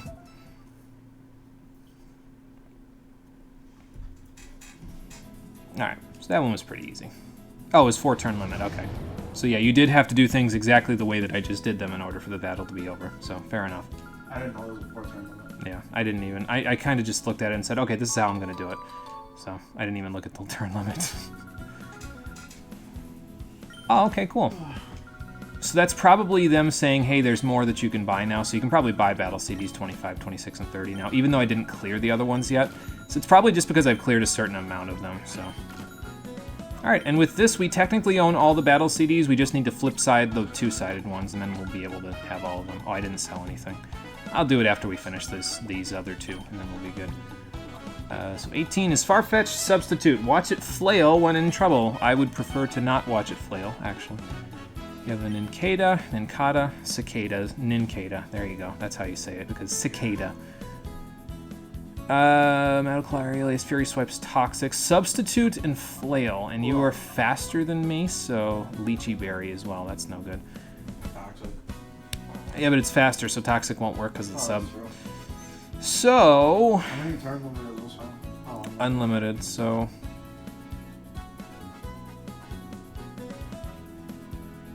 Dang, the Nincada stats are terrible. Well, let's see what we can do. I don't exactly know what I'm going to do here. I'd like to Aerial Ace, but I don't even know if that'll KO Farfetch's Substitute. I mean, I guess it's a lower level than me, so that might make up the difference, but we'll see.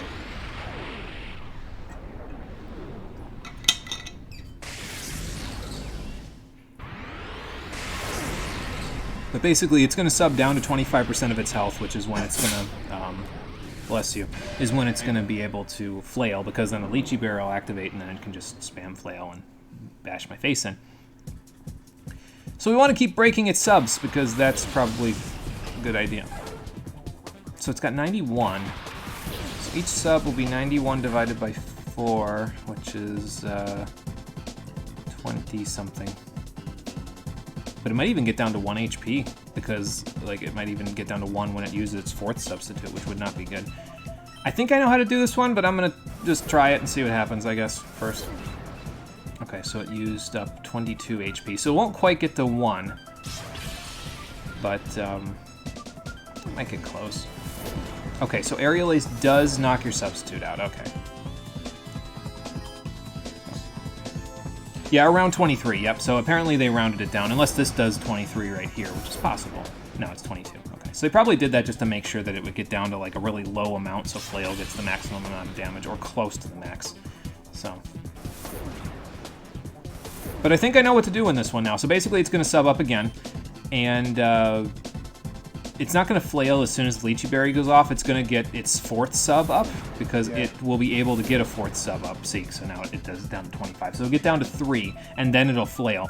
But what I need to do is I need to use Fury Swipes, because Fury Swipes, if I get more than 1 hit, will keep going. So as long as I get a few hits, I should be able to break the sub and then knock it out. If I do enough damage. I don't know how much damage I do. But basically, this will let me do this, and then it will KO it before its Lychee Berry activates, so... Oh, I got a crit, so that even helps. Perfect, so now I don't even have to worry about it, because I'll just do 2 hits and then it'll be gone. Good. See? Easy as that. That was bad all. Yeah, I saw the multi-hit move, and I saw Substitute, and I was like, okay, so obviously they want me to multi-hit through the Substitute, but that's kind of relying on a lot of Fury Swipes crits, or not crits, but Fury Swipes hitting more than twice, but then we didn't have to worry about it because there you go. Probably you would need 3 hits there, though, if you didn't get a crit, because you'd need 2 to get through the sub and then 1 more to knock the Farfetch'd out before it got the Lychee Berry boost and then flailed on your ass, so... Here's a guard spec. I don't know. You can get that from somewhere else, but I guess you don't get it anywhere else in the game, so... You can get it here as a one-time deal, so you can be like, oh, what's a guard spec do? And then you can use it and be like, oh, I mean, I guess that's cool. I don't even remember what guard spec does, to be honest with you. Is that the one that, Volcanic Reaction, Battle CD19. That's not the crit one, that's a... Guard spec might be the one that acts like Mist, where it prevents you from having your stats lowered. I think that might be I think that's what it is, so... A Fiery Ordeal of Invasive Flavor. What do we got? Rhydon, Golem, Swellow, and Flareon versus Muck, Manectric, and Gengar. Well, we're gonna Earthquake some stuff. Earthquake, Protect... The Gengar's level 60, that's kind of funky. I guess I could just Earthquake these 2 to death. Yeah, guard spec's like Mist. Yeah. Swellow's useless in this particular situation. It's a 2-turn limit double battle. So, what does Gengar know? Will-O-Wisp, Toxic, Curse, and Spite. That's really weird. But okay, fair enough. It's only 2 turns. Yeah. Jeez. So Earthquake's not going to work because Gengar can't KO Golem, so I guess I have to Explode to get rid of these 2. Well, actually, yeah, if Muck uses Acid Armor, I'm going to need to use Explosion because it'll have too much defense to get knocked out by Earthquake. So I guess I Explode, and then I don't know what I do from there, actually. Let me see. How do I KO Gengar? Well, that's not going to work because it's level 60, so Wing Attack. Oh, okay, wait, no, hang on, I see. Okay. Let's do this. I'll tell you what we need to do. I got an idea too, I think. I know what we need to do. Here we go. Okay, so Rhydon is a rock type, which means that it may be able to survive an explosion. And that's important because instead of protecting this turn, we're actually going to need to do something. So hopefully it lives and I don't get critted. If I do get critted, I think I lose. But we'll see. I mean, I guess between Swellow and Flareon, they might be able to take out a level 60 Gengar, but I know what we're supposed to do here, I think. So, let's see.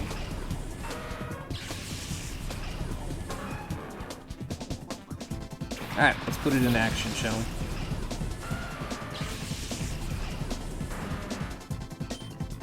Okay, so I am going to Flamethrower my own Pokemon, and the reason why I'm going to do this is because Golem's going to explode, so it'll be out. Gen 3's battle mechanics will trigger, and I'll send Flareon in. This will give Flareon a Flash Fire boost, which will then let me overheat the Gengar and maybe KO it. I don't know if that's actually how it's going to work, but I'm pretty sure that's how it's going to work, because otherwise I don't think this would work. So let's explode and see how much damage we do to ourselves, and then we'll go from there. This is why you need to explode, by the way, because if it didn't have Acid Armor, we could just Earthquake, but then we wouldn't be able to do anything about the Gengar, so... Alright, Golem, blow him up. Explosion and Lord defense. Yeah. Okay, so we do live without a crit. That's good, because this will KO the Muck, because it just doesn't even... I don't even think that Acid Armor even factors into the damage that Explosion did, so... I think it ignores defense. Yeah, it either... I forget if it ignores defense or if it cuts it in half, but either way, it's going to KO them because it's incredibly powerful, so... Okay, now we send in Flareon. Hey, look, the cursor's already on it for me. Thank you. So now what's going to happen is I'm going to Flamethrower my own Flareon, and because it has Flash Fire as its ability, we know this because we used it ourselves, it'll get a Flash Fire boost, which will boost the damage that it will do with Overheat next turn. So now as long as I hit my Overheat, I think we'll be okay. And I'm just going to attack because, I mean, obviously I'm not going to be able to KO the Gengar with Rhydon's Flamethrower, but You're definitely not. if Overheat like manages to make it live on 1 or something, having Flamethrower on Rhydon will let me finish the job, so... It halves it? Okay, there you go. So, but it still was enough to KO it, that's the point, so... Overheat killed it. Okay. Easily. So there you go, that's how you do that one. They kind of had to make you cut through a few things in order to figure that one out. Swellow was a trap. It was just there to look pretty. So, yeah, Rhydon gets a whole bunch of special moves, actually. It gets a whole ton of them because Gen 1 gave it like a bunch of weird special attacking coverage moves. It gets like Flamethrower, Thunderbolt.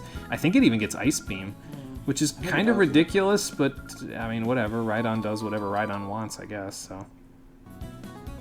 Yeah, as a TM, yeah, it gets those, so, yeah. Yeah, it even gets Surf. Yeah, I don't even know why, but it does. It gets Surf. Rhydon's got some versatility in the special department. Too bad it can't use it. Special status there. Yeah. I'm just going to sell these PowerPoint ups. They sell for good money. I don't need them because I'm not going to use anything that's going to need all my PowerPoints, basically. So, let's just sell them. So the guard spec, sell the burn heal, sell the energy root, because I'm definitely not using the energy root. Ain't got no time for none of this shit. It's one of those bitter things, and I don't remember what exactly it does, but it restores, either restores HP. I think it restores some HP, but I don't think it restores all of it. Oh, yeah. So. I don't... No, it's the better version of energy powder, so it restores, like, the same amount as a hyper potion, right? I wasn't even paying attention. Yeah, but it's better. Excuse me. But yeah, it's bitter, so you're not going to use it unless you want to get your Pokemon's happiness down, which is a strat. I mean, you could use it for frustration, I guess.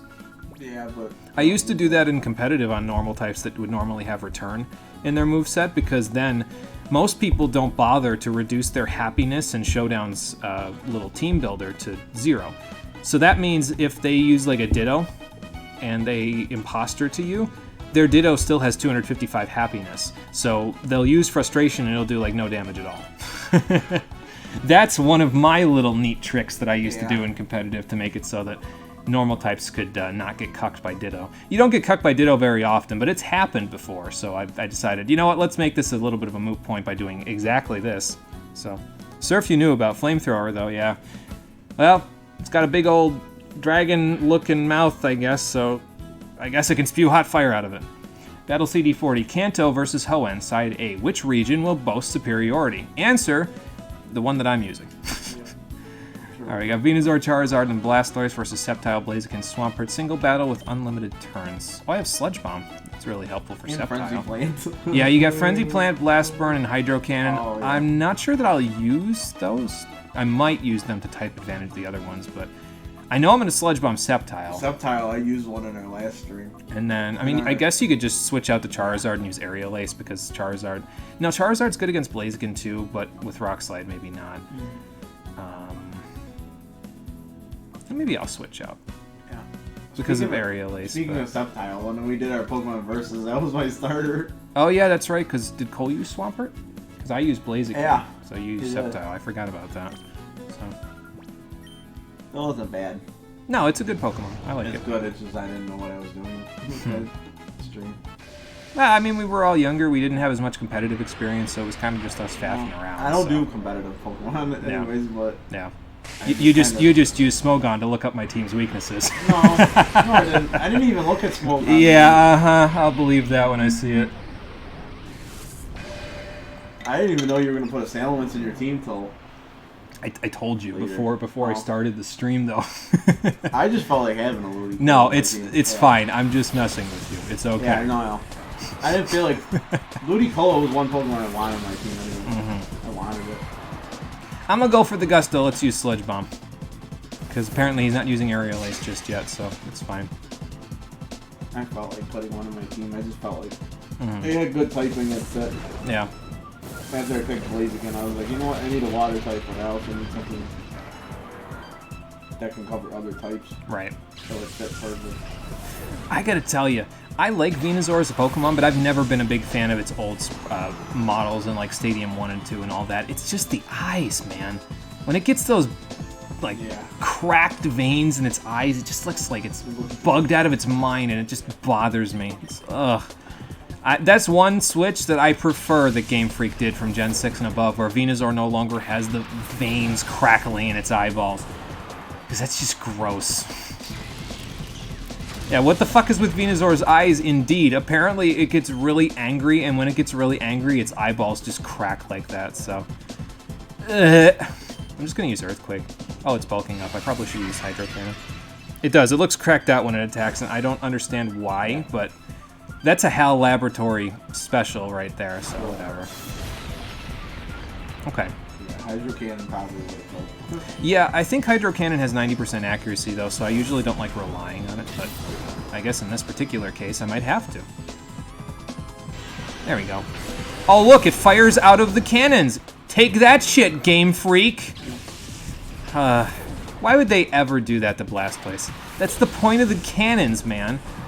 I mean, HAL Laboratory had an exclusive animation for Blastoise in the Stadium games where Hydro Pump shot out of both cannons rather than just one, because that's what the point of Blastoise is. I feel like I'm getting overzealous about this, but it's like, okay, come on now.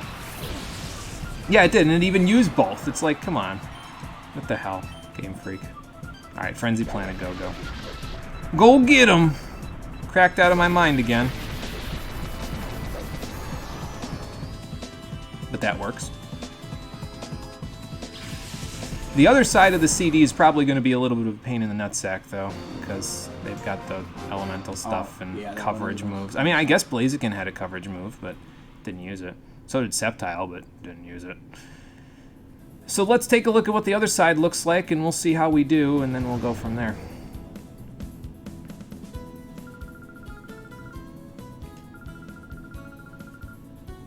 There's a rare candy. That's kind of cool, actually. I wouldn't use it, but it's nice money anyway. So, and we've cleared CD40, so now we'll get CD41. There we go. And now let's do that one and use the Hoenn side. So what do we have and what do they have? So we have the same moves, it looks like. I guess I could just probably have the same moves. Once I get rid of Blastoise, I guess I could just bulk up with Blaziken and go from there. But they start with Charizard, so that kind of is no good. I mean, it could Dragon Dance on me and Aerial Ace and stuff. I suppose Swampert. Well, see, the problem here is that we've got, like, Leaf Blade is fine, but we've got Blaze Kick and Muddy Water to rely on rather than, like, I don't know, Fire Punch and Surf. Like, moves that don't have 85% accuracy. Okay, Blastoise has Mirror Coat. I gotta watch for that, too. But yeah, I don't think Sceptile is a good fit for this first. I mean, I guess I could Thunder Punch and maybe 2-hit KO, but that would depend on Charizard Dragon Dancing first, so... I might want to switch Swampert in, because Swampert really is only good against Charizard in this battle, so I think I'm just going to switch it in straight away. And then we'll just hopefully Muddy Water will KO. But if I can get anybody else in fairly neutrally, as long as Swampert can do some damage to whatever's on the field, we should be okay to move along after that. Oh, hang on, we have a bot. Let's see, ban user. Reason. B-O-T.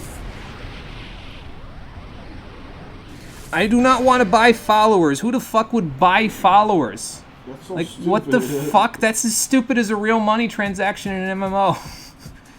As a matter of fact, it's even dumber. You don't even get anything out of it. Followers doesn't even guarantee you anything on Twitch. Who the fuck would do that? Oh, man. Anyway, Swampert, let's do this. Sceptile, you're going to be saved for a little bit later, because you'll be useful against Blastoise, so... It's a thing that's been on Twitch for a while. I don't understand why they would... I mean, I don't know.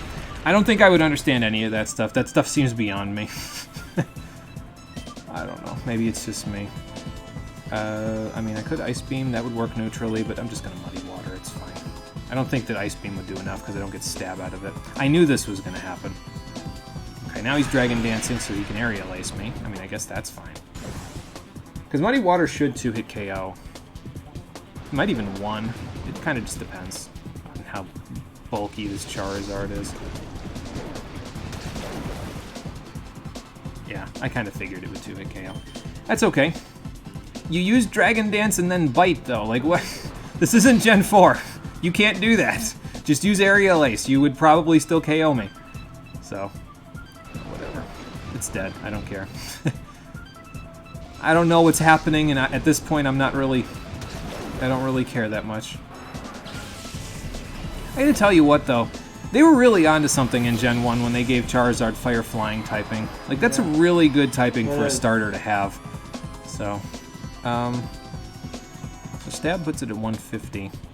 No, this is still stronger. I'm gonna die. I don't even know why I'm even thinking, oh, I'll use this move. Like, I'm gonna actually hit the Venusaur before it Frenzy Plants me. I mean, I guess I could have missed, but... yeah, like, I'd get that lucky.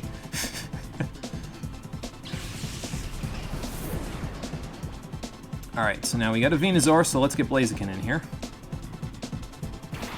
And we'll do some Fire Punch, and by that I mean Blaze Kick, because I don't need Rock Slide, Sky Uppercut, or Bulk Up anymore. Alright, well I hit my first Blaze Kick, and it got a crit, so that's not bad either. Yeah, poor Swampy Boy, slapped by plants. Yeah, F to pay respects for Swampert. He gave it his all, and it wasn't enough, unfortunately. I mean, I guess I just Sky Uppercut. Get a little extra damage off. There we go. Because now I can just have Sceptile come in, and there you go again. There's the two. And yeah, it's a helix shape for the cannons as well, so that's just good animations for the Genius Sonority thought about. They were like, well, it has two cannons, and it's one of the major exclusives that can learn it. I mean, it's not that out of this world for other ones to use a DNA helix for their water moves, but Blastoise specifically is the one where you think about Hydro Cannon because Fire Red and Leaf Green exist, so yeah. I don't know what I'm saying. Let's just KO this thing with Thunder Punch because I feel like being silly. Because I feel like this is Gen 5, where I used a Sceptile with its Unburden ability with a Flying Gem and Acrobatics, because that was fun. I feel like that was exclusive to Gen 5, though, wasn't it? Like, you couldn't get a Flying Gem in other generations. I think it was just a normal gem in other gens after that, which, I mean, I guess works for explosion strategies, but... oh, it was just Gen 5? Okay. I was wondering why I never used it after that. There's a rare candy. Another one. Okay, so we got 22 CDs left. I'm going to try to do 2 more and then call it a day, I think. We'll do 2 more of the strategy ones up here because we got 1, 2, 3, 4, 5, 6, 7, 8, 9, 10, 11, 12, 13 single-sided ones. And 1, 2, 3, or no, actually 14, 15, 16 single-sided ones.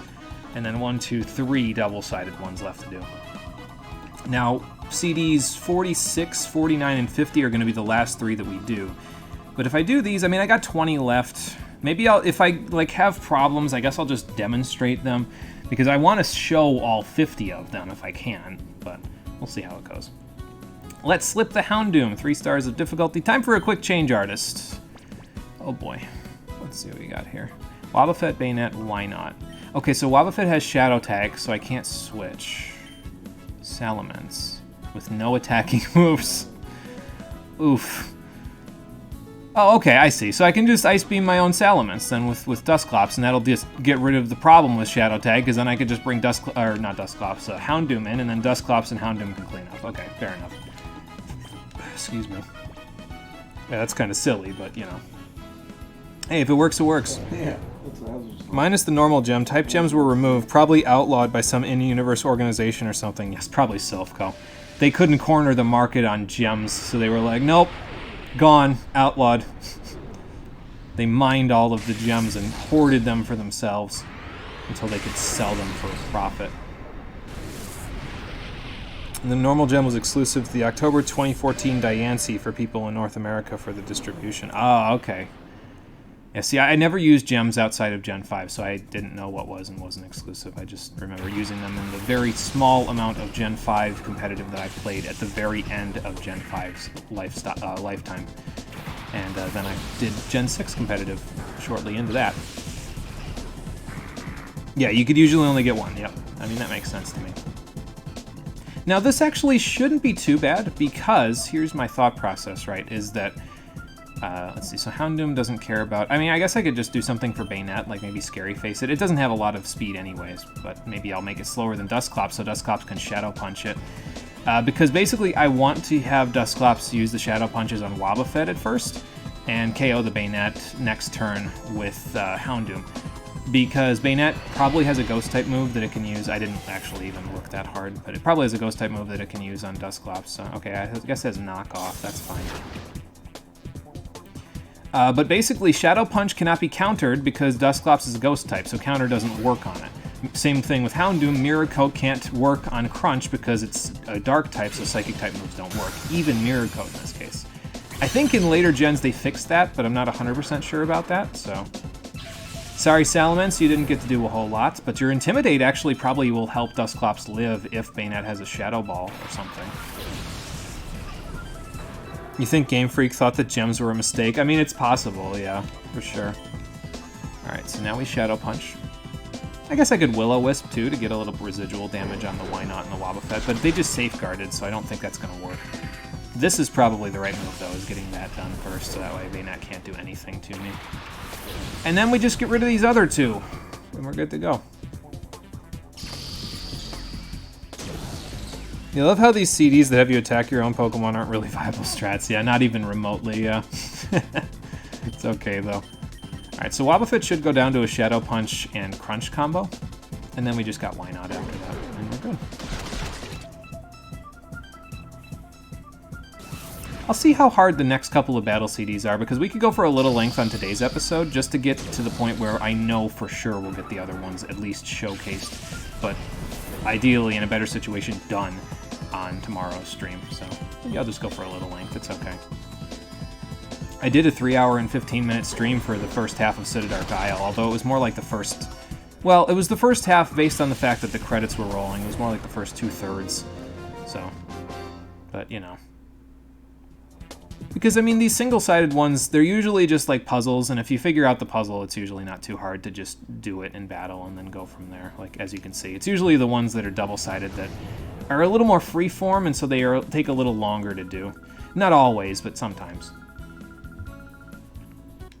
Oh, good, she gave me free money. Fantastic. I guess most of this is just free money, so... So 20, 21, 22, and 23. And then we would do one of the other ones. We'd do 1, 2, 3, 4, 5. We'd do one of the other ones. Well, one of the double-sided, so... And then 1, 2, 3, 4. Yeah, so that would work. So we'll do the next 3, basically, so that way we're right on the double-sided one. So we'll do up to CD 23, which is Aerodactyl versus Kyogre. That sounds fantastic. Focus Punch face-off. Oh, we already did this. Everybody loves that Focus Punch. I love it too, but I don't know if I like it when this is how you're going to have me use it. Oh boy, okay, so Aerial Ace. So we had to follow me the first turn, evidently, so that we can get a sub up. And then we Focus Punch till the cows come home, I guess? Because, I mean, otherwise Swellow will just Aerial Ace Breloom, and I don't want that, so... Meowth will Fake Out. I mean, I guess that's fine. I mean, if it Fake Out's Breloom, I guess that's also fine. And then you have Focus Punch as well, so... I don't know, this one doesn't seem too bad. I can even attract the Mankey with Clefable if it's still alive at that point, so... I mean, just to make sure that it, you know, has less of a chance of hitting the Focus Punch. So, we'll see how it goes.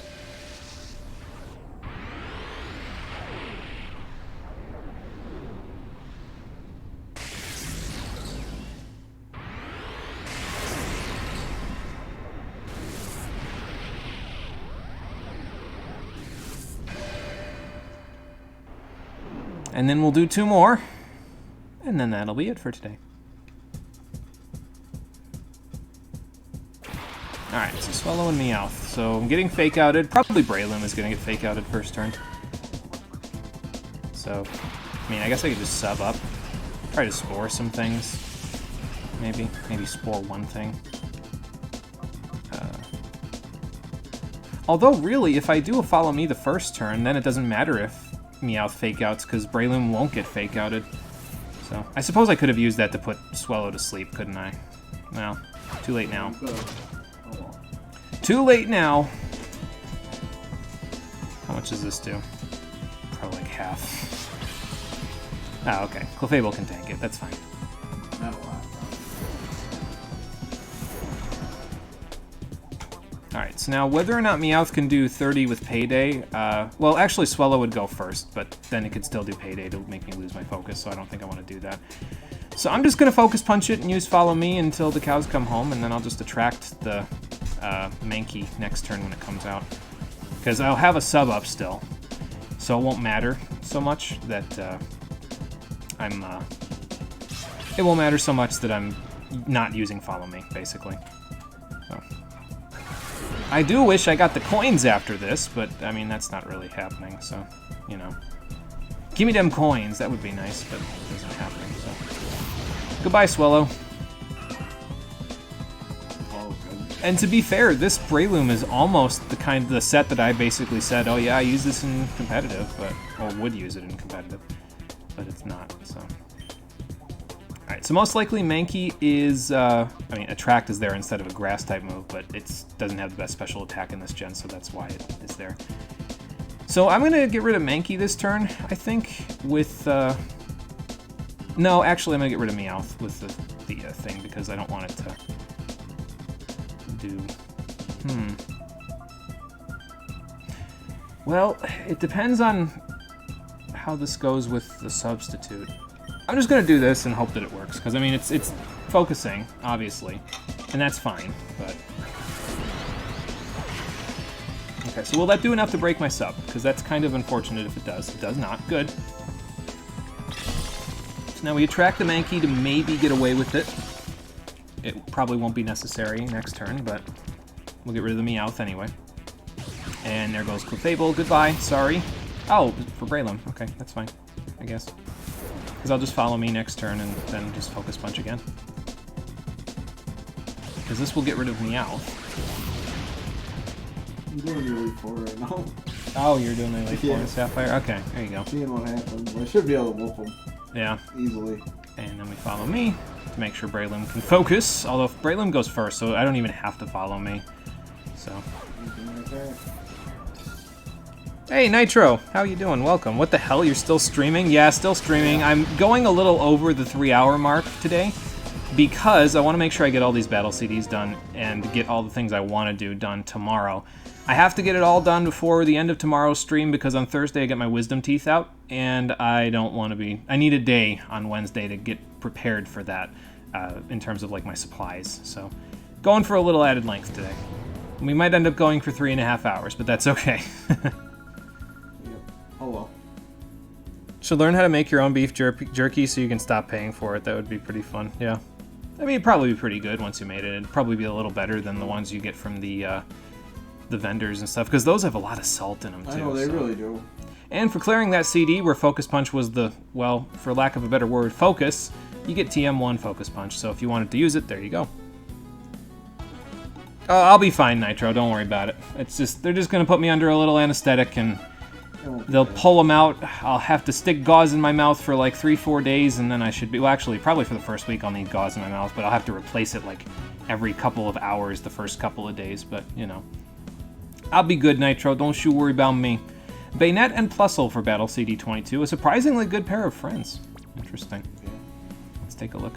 Single battle, unlimited turns. Bayonet has Shadow Ball, Psych Up, Snatch, and Grudge. Snatch for Dragon Dance would be pretty good. Yeah, it would. And then... I guess we could Grudge the Zangoose when it comes out. The question is, how many turns is it going to use Dragon Dance, you know? I'm going to say 3, because I think at 3 I'll be able to KO it with Shadow Ball. I'm not sure about... And actually it'll be 4, because I need to get my attack back from Intimidate, so we'll see. Yeah, Wisdom Teeth stuff, Amarella.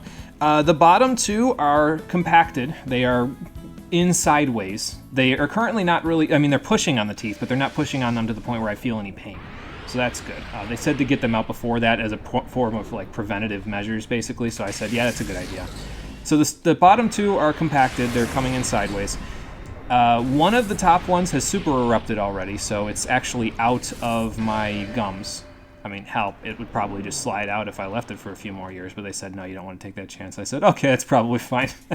And then the other one is like still in the gums, and it would probably dissolve on its own, but I think they're gonna take that one out too. Just because they don't want to... The guy that is doing this, he's really big on, like, no, let's just make sure that nothing bad happens, so let's prevent it as much as we can. So, Yeah, so he'll probably take all 4 of them out. Apparently he can do it all in half an hour because that's how much anesthetic my insurance paid for. And I don't know how much 15 additional minutes of anesthetic is, probably like $400, but that's why I save a little bit of money. So in case I have situations like this where I have to pay for 15 additional minutes of anesthetic, I'm not like dying. So I don't know if you will have to. what if you smash them with a sledgehammer instead? I would prefer that you didn't. That would probably get them out, Nitro, but it would also hurt a lot. Let's go back and look at what happened to Tachibana in Yakuza 0 when he got hit with a sledgehammer. I don't want to risk that. I could die. Yeah, you do. I mean, I'll be immortal on the internet forever because the videos will always exist, but I would still die in real life. So I have to tuck into my extra live stock, and that's something that's too precious to really stick your hands into too much. Do we snatch one more time? Or do I just Shadow Ball it at this point? I'm at +2. I'm gonna snatch one more time. All 4 of yours came in sideways? Oh, that's no good, yeah. Okay, I was rewarded for snatching. Too. Okay. Yeah, gums bleed after you pull teeth, and so it'll probably be every couple of hours, yeah. I'm expecting it to be, so it's okay if it happens. You'll use a bat instead, possibly with nails in it. Okay, fair enough, Nitro.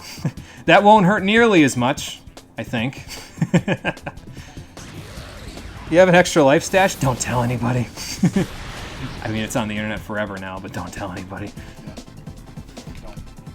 Maybe I should have snatched one more Dragon Dance, because it might be faster than me. I mean, Bayonet's speed is really low. Yeah, Bayonet's faster. Let's see what happes. Oh, and it got a Salic Berry boot. Yeah, okay, so we need to snatch, what was that, 4 times? We need to snatch 5. Oh, never mind, it died. Okay. I mean, I guess I was at +4 speed, so that kind of makes sense. That's like 3 times the normal speed, if I remember correctly, or something like that. Alright, now we got a Zangoose, and I can't even attack this damn thing, so, grudge it. I would say I don't begrudge you, Zangoose, but I do.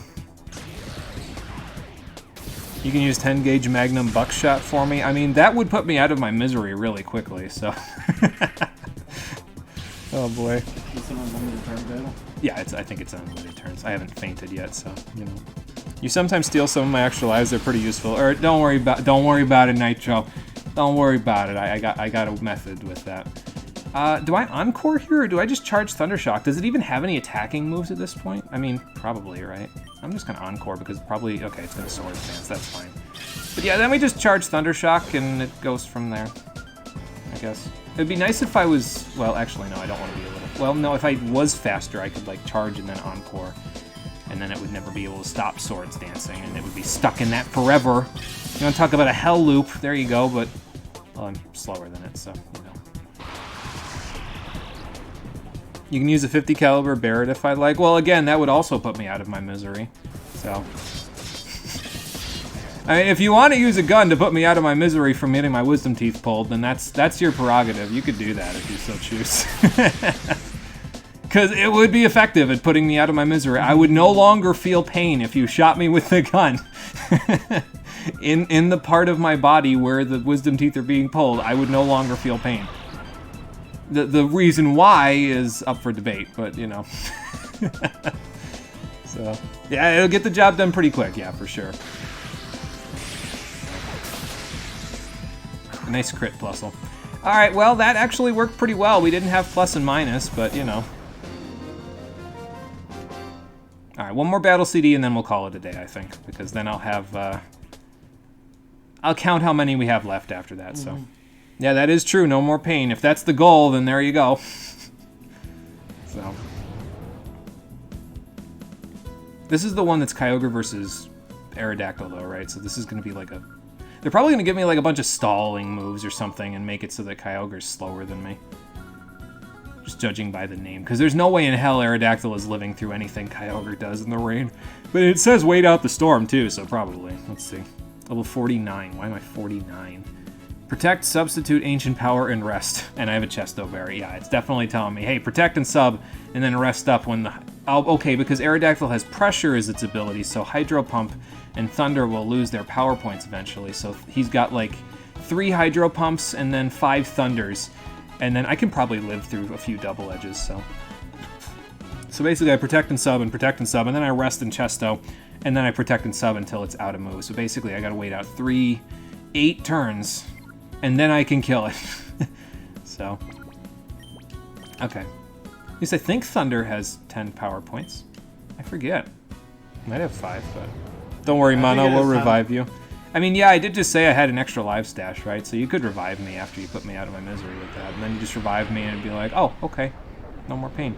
And yeah, you know what, though? We have to make sure that I get the proper checkpoint, right? We got to make sure that my last save checkpoint wasn't before I got my wisdom teeth out. Because then if you revive me after you shoot me, it won't work. Because I'll just revive at the same state that I was before I got my wisdom teeth out. And then I'll just be in pain again. Right? So, like... We'd have to figure out a way to make it so that when you revive me, I wouldn't still be in pain from my wisdom teeth. So, like, you'd have to simultaneously knock me out and knock out all of my wisdom teeth as well. And, I mean, if it knocked out the rest of my teeth, I mean, I guess I'd just get a false set, whatever. So, yeah, that's our question. That's our goal while we wait out the stalling that I have to do right now to make sure Kyogre loses all its power points. Is how do we make it so that when you revive me with my extra lives, I don't just come back and have my wisdom teeth removed and be in pain again. So... You thought it had 8? You don't know, you don't use electric types much. I don't know, I'd have to look back and see how much Thunder... Steve, you have an electric. How much power points does Thunder have? Right now. I think it's 10, I'm pretty sure. I think it's 10. Yeah, it's 10. It's 10. Okay, so we gotta wait out 8 turns, basically, which, with Protect and Sub and then Rest, it shouldn't be too big of a deal. I'm not looking forward to battling the Ghost Trainer. Yeah, I don't have really anything good to match up with. Yeah, she might be a little tough because you've got those... It's mostly, like, neutral hits, so... I do have Crunch on the next trick, but it doesn't do a ton of damage. Yeah. What's it called? Yeah, because it's not stab. So, yeah. Well, it's Dusclops and it's not stab, yeah. So it's going to be doing not too much. Yeah, we got to save the game at the right time, Nitro, so... The checkpoint will always be before getting shot. Sorry, I don't make the rules. I mean, I guess that's fair, so... So I would still be in pain when you revive me. I will have to tell you on Friday whether or not that pain is great enough where I'd just not get revived. Oh, this is a silly line of conversation, I'll tell you what. Alright, so we're 5 turns in, so Hydro Pump is out. Thunder, he used Hydro Pump, Hydro Pump, Hydro Pump, Thunder, Thunder. So Thunder currently has, let's see, 6 power points left. So we need to stall for 3 more turns. Okay. Bet this chat was normal before I came in. I mean, it's never normal, Nitro, but that's okay. It doesn't have to be normal. Normal's overrated. So.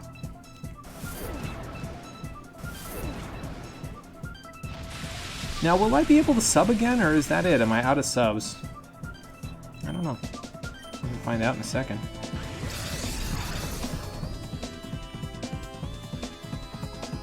Define normal.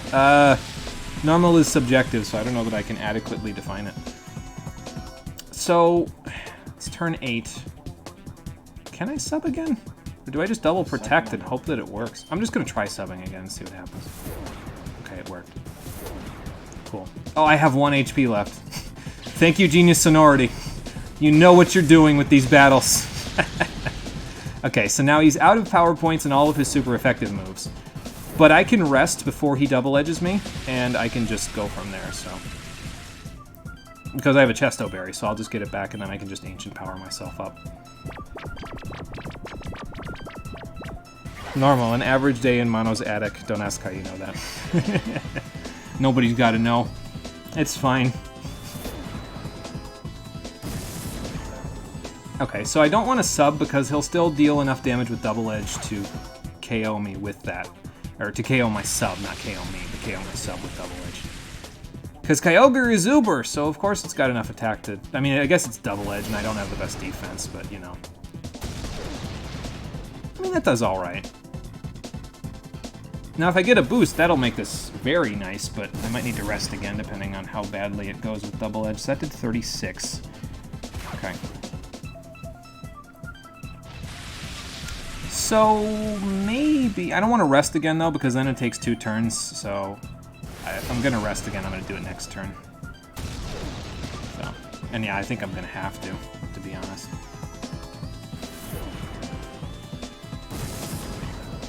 Yeah, because I'll get KO'd by the next one, so...